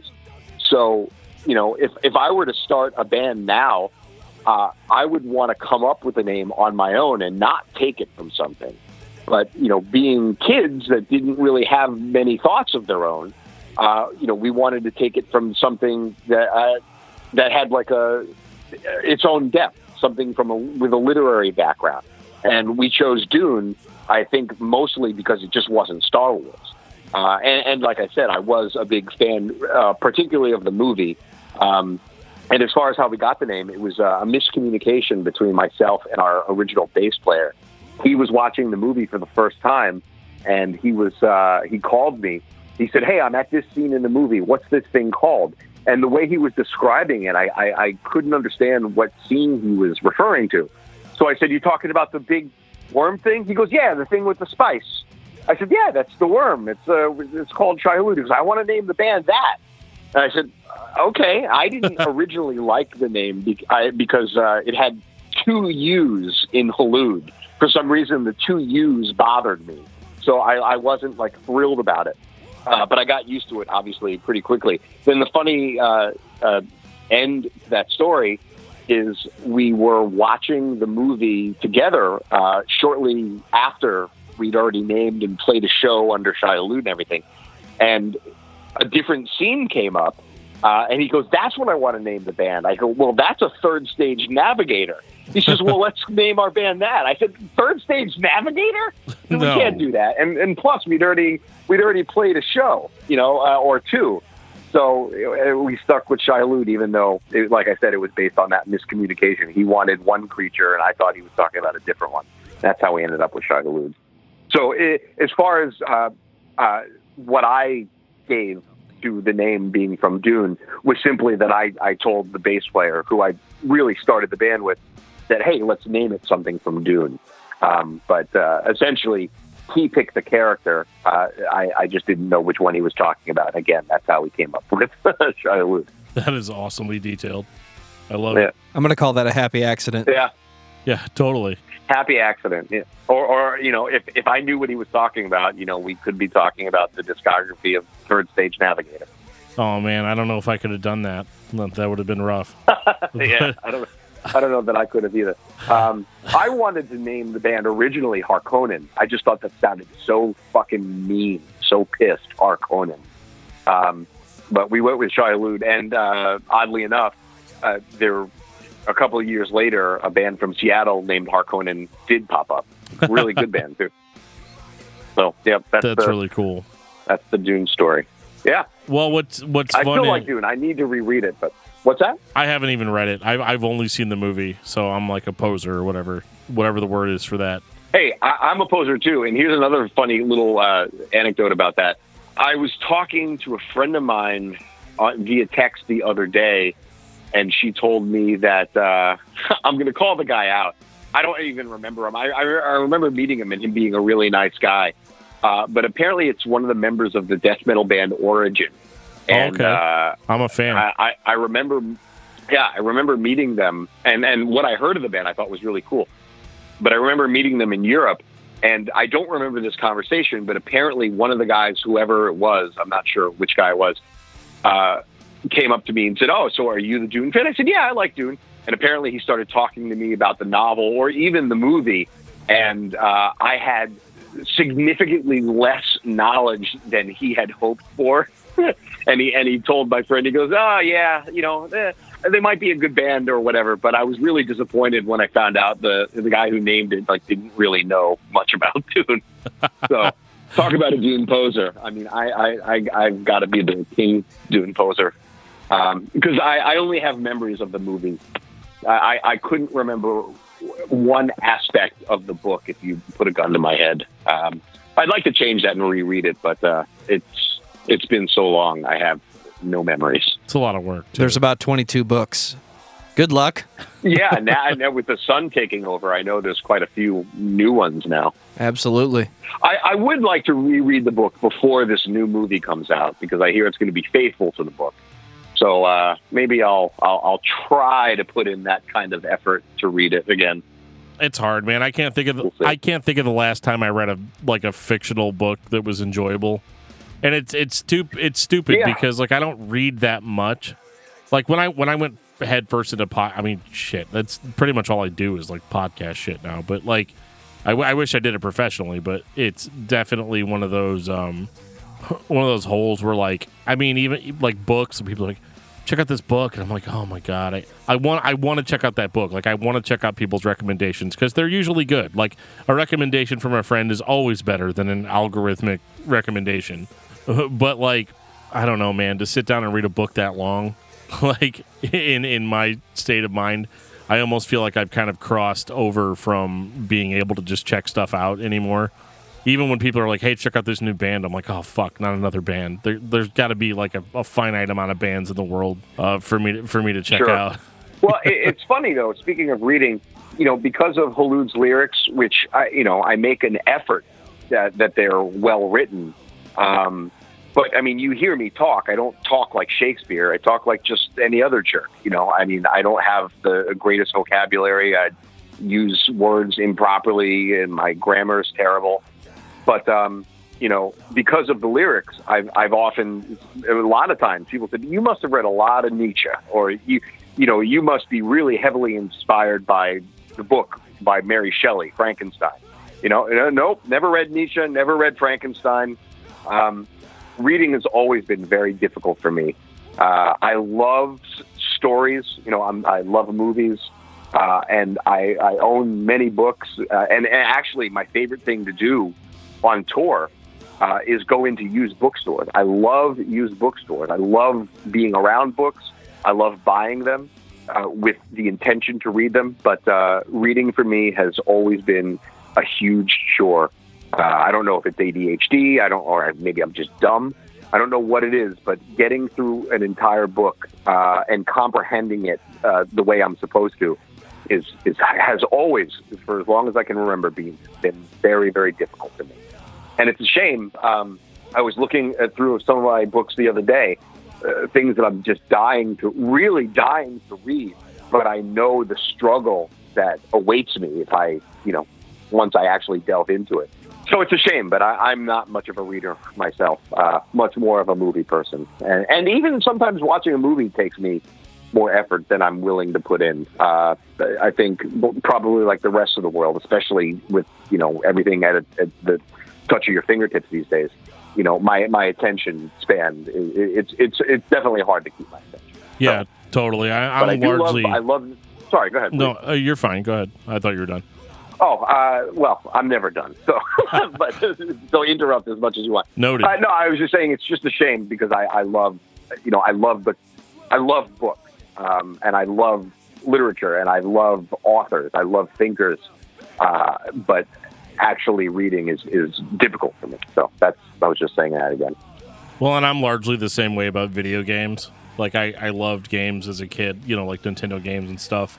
And there's so many games out there that I'm like, yeah, I'm totally going to sit down and play that. But then you start factoring in all the stuff like, you take, because I'm very partial to like old video games like Sega Genesis, Nintendo, Super Nintendo. And I'm like, yeah, I really want to sit down and play that game, but like I have to get good at it. Like in order to get to the end, it's not like watching a movie or listening to a record where all I have to do is sit there. It's like I have to sit down and get good at Contra or, get good at Ninja Turtles or Battletoads or whatever it is. And it's like, I'm never going to finish this game. Like I'll get like 2 levels in and die horribly and be like, I guess I'm never going to finish this game. But like at the same time, I've got piles and piles and piles of them. See, if you were my age, you wouldn't have that problem because you'd just be playing Atari 2600. They didn't go that in depth back then. So that was the extent of my home gaming system was the Atari 2600. Well, I don't know, man. Space Invaders. On the 2600 version of Space Invaders, there's like 57 alternate game modes. Like if you hit really? If you hit the mode switch on a 2600, you can actually get different game modes where like the invaders will move faster or they'll move in like Oh, erratic. I think I remember that. Yeah. Yeah, they'll move in erratic. And there's one that's like really, really hard. It's like invisible invaders. So like you can't even see them. Oh, wow. It's like such a dumb trick. Like they just removed the visual, and you're just like shooting That's blankly cool, though. into space. Yeah, it was actually, some of those Atari 2600 games actually can eat up a little bit of my time. But what I love about those is that I can just play them and put them down. Yeah, that's what I used to do. Speaking of like future games, and when I say future games, this is still well in the past now. I want to say it was probably like the first PlayStation. I worked at a record store at the time, so we would buy not only the console, but we would buy the games. So I remember a console came in, and my boss was only going to charge me what we paid for it, which was something, it was really cheap. And I almost bought. I actually did buy it, and I brought home one game because I was so excited to play it, and it was like the I think it was Monty Python's and the Quest for the Holy Grail video game. Yeah. So I brought home the console and the game, and I was so excited. But I looked on the back, and this is right around the time that Shai Hulud was active. So I remember I looked in the back of the video game, and I'm making this up because I don't remember what it was, but it said something like over 900 hours of unique gameplay. And I remember I saw that, and I got really just it just sapped all the excitement I had out of it, and I returned the game and the console the next day because I remember thinking to myself, I don't have 900 hours to explore, every nook and cranny of this game. So I've never played a PlayStation. I've maybe touched a Nintendo once or twice. For me, growing up, it was the Atari 2600. And like I briefly mentioned earlier, once I turned 13 and heard Metallica, my interest in anything other than thrash metal was gone. I was no longer interested in cartoons. I wasn't interested in video games. I wasn't interested in girls. It was all thrash metal. That's all I cared about. So thanks, Metallica. I totally get that. Like, it just takes over. Yeah. Although I got to say, you're missing out because, man, some of those games paired so well with what you were listening to. Like, I used to play this game on the Nintendo 64 called Killer Instinct, and I would it's a fighting game, and you would like kind of like a Street Fighter or something like that, or Mortal Kombat. But the whole thing of that was like combo systems. And so like how many combos you could get in, per round. And the best part about it is I would blast shit like old Death or Testament stuff. Like, for whatever reason, like those fighting games like worked so well accompanying like a thrash metal song. I can imagine. Like you're fighting and you've gone through like 9 rounds, and you're still alive, you're still on the same credit or whatever. And then like fucking Metallica's Seek and Destroy comes on and you're like, all right, I'm fucking ready for this now. Like, for me, that's largely how I still prepare for the show. Like when we did the Shai Hulud episode, I listened to every Shai Hulud record while I was playing games, and for whatever reason, like I'm able to absorb the records better that way. It's a weird like distraction thing. I don't know really how to explain it, but you're definitely no, that's awesome. You're definitely missing out if you haven't played games while listening to heavy music. It is a very unique experience. It's not one that my wife respects. But it's terrible. Like, she's trying to keep all the kids in bed and asleep or whatever, and I'm like downstairs blasting fucking, like I'm still listening to cassettes down there, like, but I've got a badass sound system, so like the cassettes still sound good on it too, and so like I'm just like blasting like old Strong Arm records and stuff, and she's just like, "What are you doing down here? Like, I married a total loser." Yeah.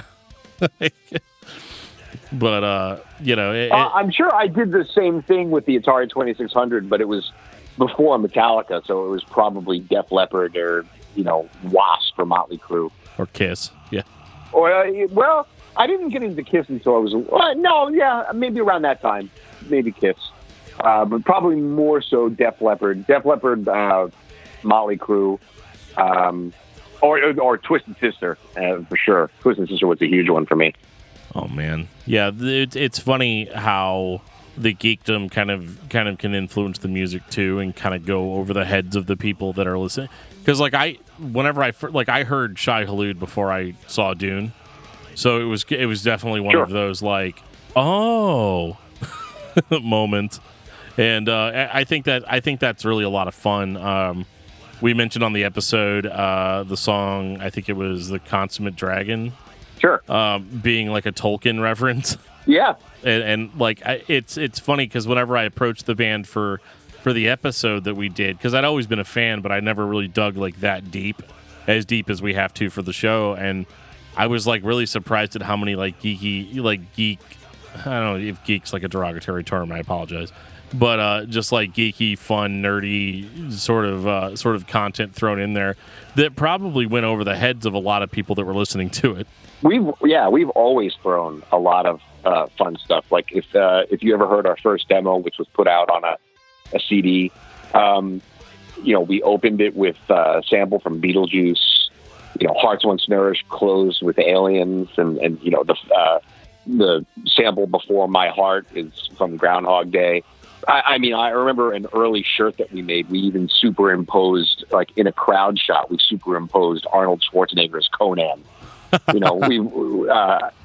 I've taken lines from, not only like Paul Simon and Billy Joel, but from Clash of the Titans, put in there. As you mentioned, Consummate Dragon. Some of the descriptions of Smaug the Dragon are directly stolen from the book and put into that song. So here's something that nobody has ever caught. At least no one's ever mentioned it. But now you're going to go look for it, which I hope you do. Oh, I will. Okay, cool. In the credits, like the thanks list, in Misanthropy Pure, we put we thank Jaws in Space. Yeah. And the reason we thank Jaws in Space, I don't know if you ever saw that. Yeah, I've seen it, but I was like, well, I don't know what that is. Yeah. Okay, but you saw it where it said Jaws in Space? Yeah. Okay, well, here's the story, and here's the Easter egg. Where I was recording, the guy was really into movies as well, and he had never seen Jaws 3. And I said, well, Jaws 3, that's the first Jaws movie that I saw. I saw it in the theater in 3D, and I had to keep taking off my 3D glasses because I was so fucking terrified. But I've always been really bad with scary stuff. But so I was telling this guy, Jaws 3D is terrible, but it's a lot of fun because the shark is so unusually huge. I mean, impossibly huge, in fact. And the way that it looks, for anyone who's never seen Jaws 3, it takes place kind of like at a water park. So in one scene, they are underwater in like some sort of like observatory underwater, and the shark attacks them. And just the way it looks with the bad graphics and the fact that it's underwater, I have always said that I love Jaws 3 because it looks like Jaws in space. Okay. So we watched the movie one night after recording, and we just kept cracking up about Jaws in space. So we put it in the album, and if you remember, the layout of Misanthropy Pure has like a space background. So on one of the panels in space, we had Dave Quiggle, who did the artwork. I said, throw a picture of Jaws in there. So like just superimpose Jaws on a random space with a random page with, stars and outer space in the background. And it's there. You can definitely see it. I don't know. It's clearer on the CD layout than it is on the vinyl layout. In fact, I don't remember where it is on the vinyl layout. I don't remember where it is on the CD layout either. But it's definitely there. So if you look at every page clearly, and for long enough, you'll find a superimposed Jaws in one of the space scenes. And that was the Easter egg.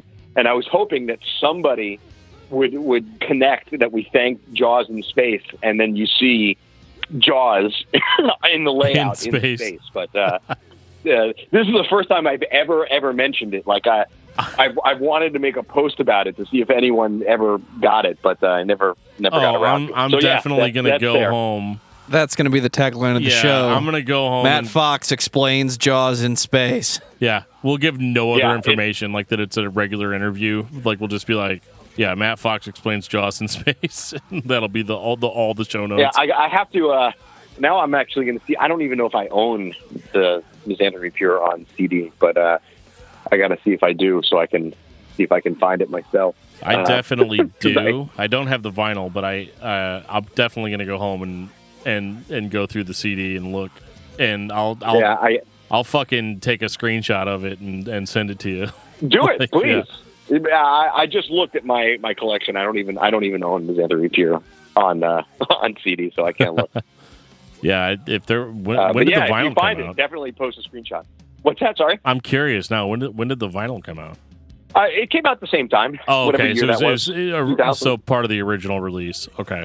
Well, with so many vinyl re-releases coming out lately, it's hard to keep up. No, I think the original press is still out there for sale because I don't think we sold on Metal Blade I don't think we sold even the original press. So yeah, anyone who's interested in vinyl, you can still get it, I believe, from Metal Blade. Yeah. Actually, it's not that expensive either. Okay, cool. Well, there you go. Well, at this point, I should hope not. I mean, they probably discounted it so much just to get it the hell out of there. That's surprising to me. People don't know they're hardcore. Yeah, I'm ordering this right now. I'm ordering this right now, as we're talking. So cool. Yeah, it's nice looking vinyl, that's for sure. Well, hey, while we're talking about vinyl, are you a vinyl fan or a collector? I'm a fan. I would call myself a very, very, very light collector. It's so light, in fact, that a real vinyl collector would not call me a vinyl collector at all. When CDs came out, I don't know what everybody else thought. I imagine they thought the same as I do, but I thought it was the coolest thing. I remember even right when CDs came out, my friend told me, he goes, "Yes, soon movies are going to be on CDs," and I thought that was the craziest, coolest thing that I had ever heard. A movie on a CD, that's fucking insane. But so I think the CD format is still the most convenient. People say they like the warmth of vinyl. I'm not an audiophile like that, honestly. I tend to listen to the content and not the dynamics of the sound. The singer that I've been mentioning from Zombie Apocalypse, Eric Dellin, he notices a lot more about production and sound dynamics than I do. I tend to only listen to the content. He can't listen to certain thrash records from the 80s because he doesn't like the production value, but I just listen to the songs, so it's fine for me. But all that said, all that said, I still like CDs, but I can't deny that I've succumbed to the digital age as well. I listen to mostly everything on Spotify. I haven't listened to a physical piece of media in quite a long time. My record player, I don't have speakers for it anymore, so I haven't hooked it up. I don't even have a device to play a CD on. So yeah, everything is streamed for me. That said, I love old thrash vinyl, go figure. So every once in a while, I try to pick up my favorite albums on vinyl, and instead of playing them, I put them in those little frames you get at Michael's, and I hang them on the wall. Like I've said in different interviews, right now I'm looking at on my wall JFA, Nuclear Assault, Metallica, Excel, Celtic Frost. I know in the other room I've got DRI, Voivod, MDC, and some other records framed, hanging. Strong Arm, actually, Advent of a Miracle. So, yeah, very, very light record collector. The last two records that I was on vinyl that I was looking at that I'd like to buy was my favorite instrumental surf type band. It was a band that did the theme song for The Kids in the Hall, if you remember that TV show from Canada in the 80s. That band was called Shadowy Men on a Shadowy Planet. they have their second full-length album is called Dim the Lights, Chill the Ham. And I found it on pink vinyl. And I love that record. I was looking to pick that up. So I might buy that. And one day, if I have like $300 to throw down, I'd love to get the original press of Guar's first album on Shimmy Disc. I think it was Shimmy Disc Records that put it out on red vinyl, with complete with the insert. That's a record that I've just always wanted to own because I love that first Guar record. I don't own it yet, but one day I'll probably throw down a couple $100 to buy that. So, but outside of that, I like picking up old thrash records, the original presses when I see them, and but I'm not big on test presses. I think the only test press I own is from Shai Hulud, and I'm not. I've even sold some of my test presses because I just don't see the. I don't want to say I don't see the interest. I get it, but it just doesn't do anything for me. Like, I would rather have an original press of Master of Puppets, from the record label, than I would a test press with no artwork. That's just me. So based on all the things that I just said, I definitely would not, and I don't think anyone else would call me a record collector. Well, I have to agree with you on some things. For me personally, like, I am a hardcore vinyl collector. Like, any new release that I get is going to be the vinyl version. And I think, but for me, it's more of like an aesthetics thing, where CDs are cool, but they're just like little tiny artwork, in your hands.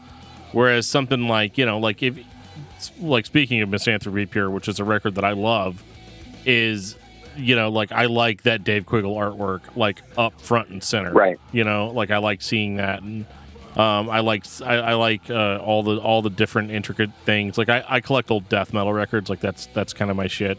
Like Entombed and cool. Stuff like that, and I like really most of that, like, 90s death metal artwork, and.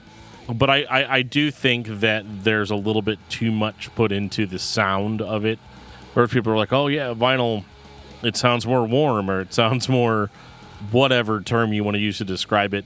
I don't really hear that either a lot of the times, especially since, a lot of the labels will just put a CD out on, will take a CD version and just put it on vinyl without, like, mixing it for vinyl. So, like, I think the audiophiles are onto something with records that are mixed for vinyl sound really good. I don't necessarily want to say they sound better, but I found it to be just more of an aesthetics thing, and it'd be like the idea of, like, I bought a record that I love, because I don't, like, I'll buy a CD version of a record I'm not sure about, but, like, if I'm getting the vinyl, it's something that's, like, tried and true, something that I already love, and it has to be that way. But speaking of old thrash vinyls, I'm gonna show off a little bit here. I was at go for it. I was at a podcasting expo 2 years ago in Nashville, Tennessee, and I scored. And I won't say how much I paid for them because it's embarrassing, and my wife will hear this. So I scored 2 original pressings, and it was Slayer's Rain and Blood and Slayer's South of Heaven. And I think those are the only original thrash pressings that I have. And they are magnificent, to say the least. Yeah, those are 2 of the best to have. My 2 favorite Slayer albums, Rain and Blood being the 3rd most important album of my life, after, of course, Metallica, Ride the Lightning, and Master of Puppets. Okay, I was going to ask what the other 2 were, yeah. I think as far as original press Slayer records, I have both Show No Mercy and Hell Awaits, but man. I do not have Rain and Blood or South of Heaven, which again are my 2 favorites by the band. But yeah, when it's funny, I think I've told this story before, but as a kid, not that I'm not obnoxious now, because I think I'm probably pretty obnoxious, but as a kid I was even more obnoxious, and I was the kid that bought, well, my friends were smarter than me. And much less obnoxious. They bought everything on vinyl. I bought everything on tape because I didn't have a car. So I would go into your car and put in my music. So I bought everything on tape specifically for that reason. So I always had my music with me, and no matter who was driving, I could take out whatever they were listening to and put in, the New Order by Testament. So yeah, Dopey Me. I had, a tape collection that was a couple hundred strong, and it should have been vinyl. And my friends back from that era, when I was writing lyrics about murdering people, they still have all of their old thrash metal records, and they taunt me all the time. I wish I was smarter or less obnoxious so I could have bought all that stuff on vinyl and still have it, but the tapes are long gone at this point. I still have a lot of my tapes. I really have no problem listening to stuff on cassette if it's not like overplayed. The other thing that sucks about cassette is that you listen to it and you realize that like every time you listen to it, the sound quality degrades a little bit. Like the tape See, I've never noticed. Out. I never noticed that kind of stuff. Yeah, I don't think. I mean, if I paid attention to it, but I tend to get sucked into the content. So, but I mean, I haven't listened to a cassette in 30 years. So, I don't think if I own any cassettes, they're somewhere in a closet, and it's probably just old hardcore demos, from the local South Florida scene that I still have. That's right. If I have a collection at all, it's probably under 20. But yeah, I haven't listened. Like I said, not only do I not have a tape player, I don't even have a CD player. I couldn't play a CD right now at all. I don't have anything to play it on. So yeah, I've succumbed. I'm a digital guy. It sucks. I'm not proud of it, especially being, a guy that puts out records. You'd think that I would be more of a physical media guy, but I don't know. I just succumbed. Is that a word? Succumbed? Sure, it is now. To it. It is now. So yeah, I don't know why, but I gave in. So that, like I said, I even like CDs. When they about 10 years after CDs were popular, I was still like, I think CDs are cool. I don't know. I like them. Well, I think CDs are going to be nostalgic soon too. You think so, huh? I think if there's enough years of streaming in between CD sales and people just stream for like, I want to say it's probably going to be like 8 years, and then people are going to start being like, oh, you guys remember CDs? I mean, it's the same thing. It's the reason people collect tapes and vinyl now. It's like, you remember vinyl? You guys remember CDs? You guys remember tapes? Well, I have to say, I get the appeal to vinyl. I mean, I guess there's people out there that don't, but I think most people get the appeal of vinyl. I do not understand the tape resurgence.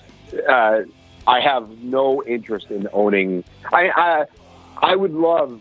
I mean, like if I went into a store and I found a decently priced original Alice Cooper record on vinyl, I would buy it. I would even buy, if I was looking in a record store and they had an Alice Cooper CD that I didn't have, I would buy it. I would never. There are no tapes that I would buy. I'm just not interested. Yeah. So that one I don't understand. But people who collect CDs and vinyl, even though I primarily stream, I do understand the appeal. I have, a very, very modest record and CD collection. I mean, I used to have a ton of CDs just from touring for so many years, but I have sold and am selling a majority of them, and I've kept maybe just a few hundred of CDs that I actually really like. Not that I listen to them, because I listen to them, streaming, but I would never. I don't think I'll ever get rid of albums that I have that I really like. Like just a Voivod. I have, I think, almost every Voivod album on CD. And although I listen to them from Spotify, I'll never, ever get rid of my Voivod CDs or my Voivod vinyl for that matter. But buying new physical media, I don't know if that would ever happen again. Vintage, sure, but new stuff, I don't know. And tapes, never. I just no interest whatsoever.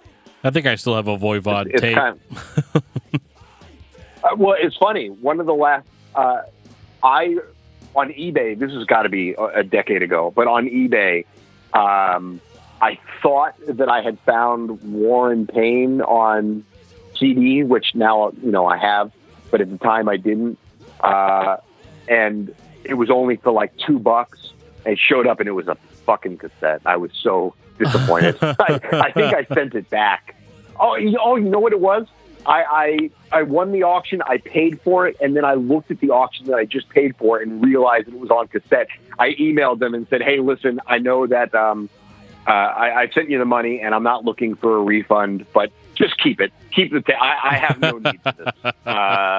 So yeah, they got like $2 plus shipping from me because I was just so excited from seeing Voivod War and Pain that I didn't check that it was a tape. So I told them just not to bother sending it. I didn't need it.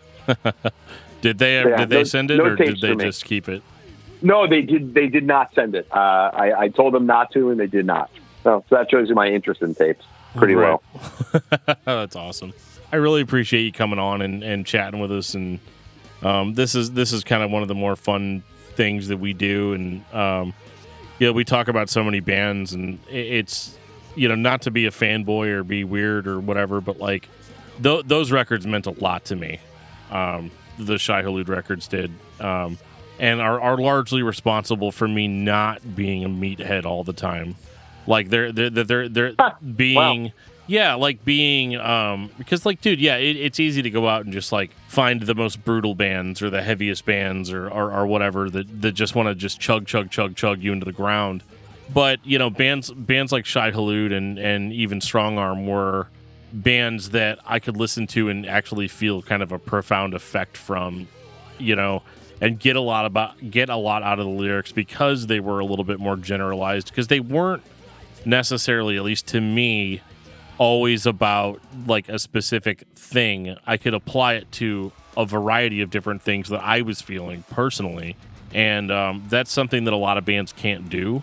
And for that, man, like, I appreciate it. I appreciate those 4 records. Hey, that means the world to me. Like I've said in other interviews, I'm sorry, you told me you're cutting it short and I'm still talking here. I remember thinking, I know that I've said this and written it before, but I'll say it again. I don't know how many years ago, but it was probably early on in Shai Hulud's, career, if you want to call it that. But I was listening to Metallica, and I remember just thinking, wow, I love Metallica. And all of a sudden, I was hit like with a profound sadness, where I thought, there's no one in the world that's ever going to feel a fraction about Shai Hulud. That's what I was thinking of at the time, about Shai Hulud, the way that I feel about Metallica. And I was genuinely, I remember feeling it. Like I was overwhelmed with a sadness. Like, wow, I'm not that, I don't have anything to share musically, or lyrically for that matter, that Metallica did that affected me so much. And, not that I feel any differently than I used to, but I've been told that, I have, not I, but the Shai Hulud has affected people, and that it's comparable to the way that I feel about Metallica. So that was something I was very, very glad to be wrong about, and something it really is.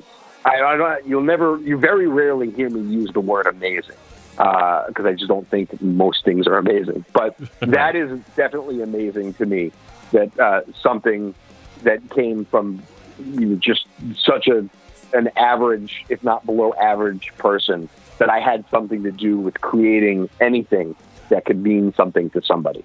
So, that really does mean the world to me, and I'll always be in disbelief that that actually occurred.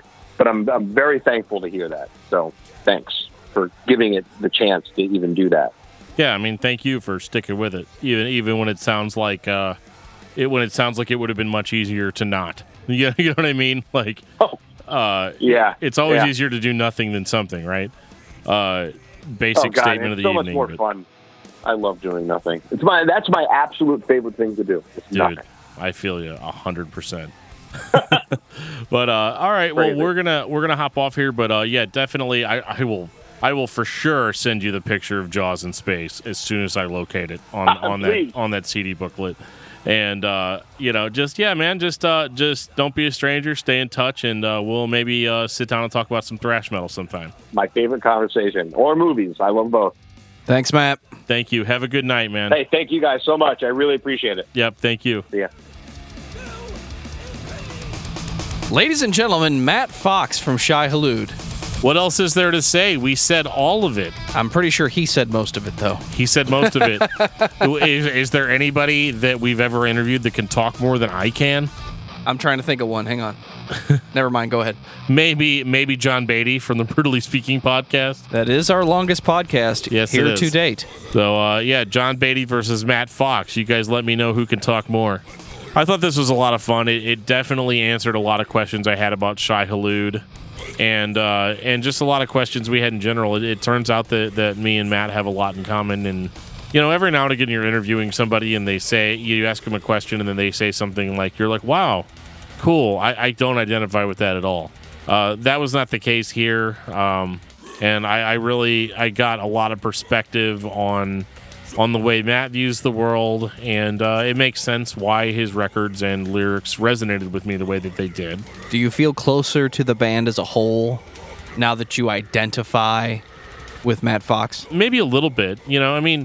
It's not one of those like, I'm going to move in right next door to him or anything, but it is definitely, I think so. I think now that I agree with the guy that wrote the lyrics that I like so much, I identify a lot better with them, and that's going to just heighten my enjoyment of the band. I hope that they continue and that there is another record. And that does it for episode 3 of the Discuss Metal podcast. I hope you guys are loving this podcast. If you don't love it, let us know. If you do love it, let us know. You can always reach out to us on Facebook at facebook.com/discography discussion. You can find us on Twitter at Discuss Metal. You can send us an email at danandjoeshow@gmail.com. If you like the show, let us know. If you are a musician in a band we've covered and you want to be on the show, let us know. We are here all the time for you. Hit us up. We'll see you guys next time on the Discuss Metal podcast.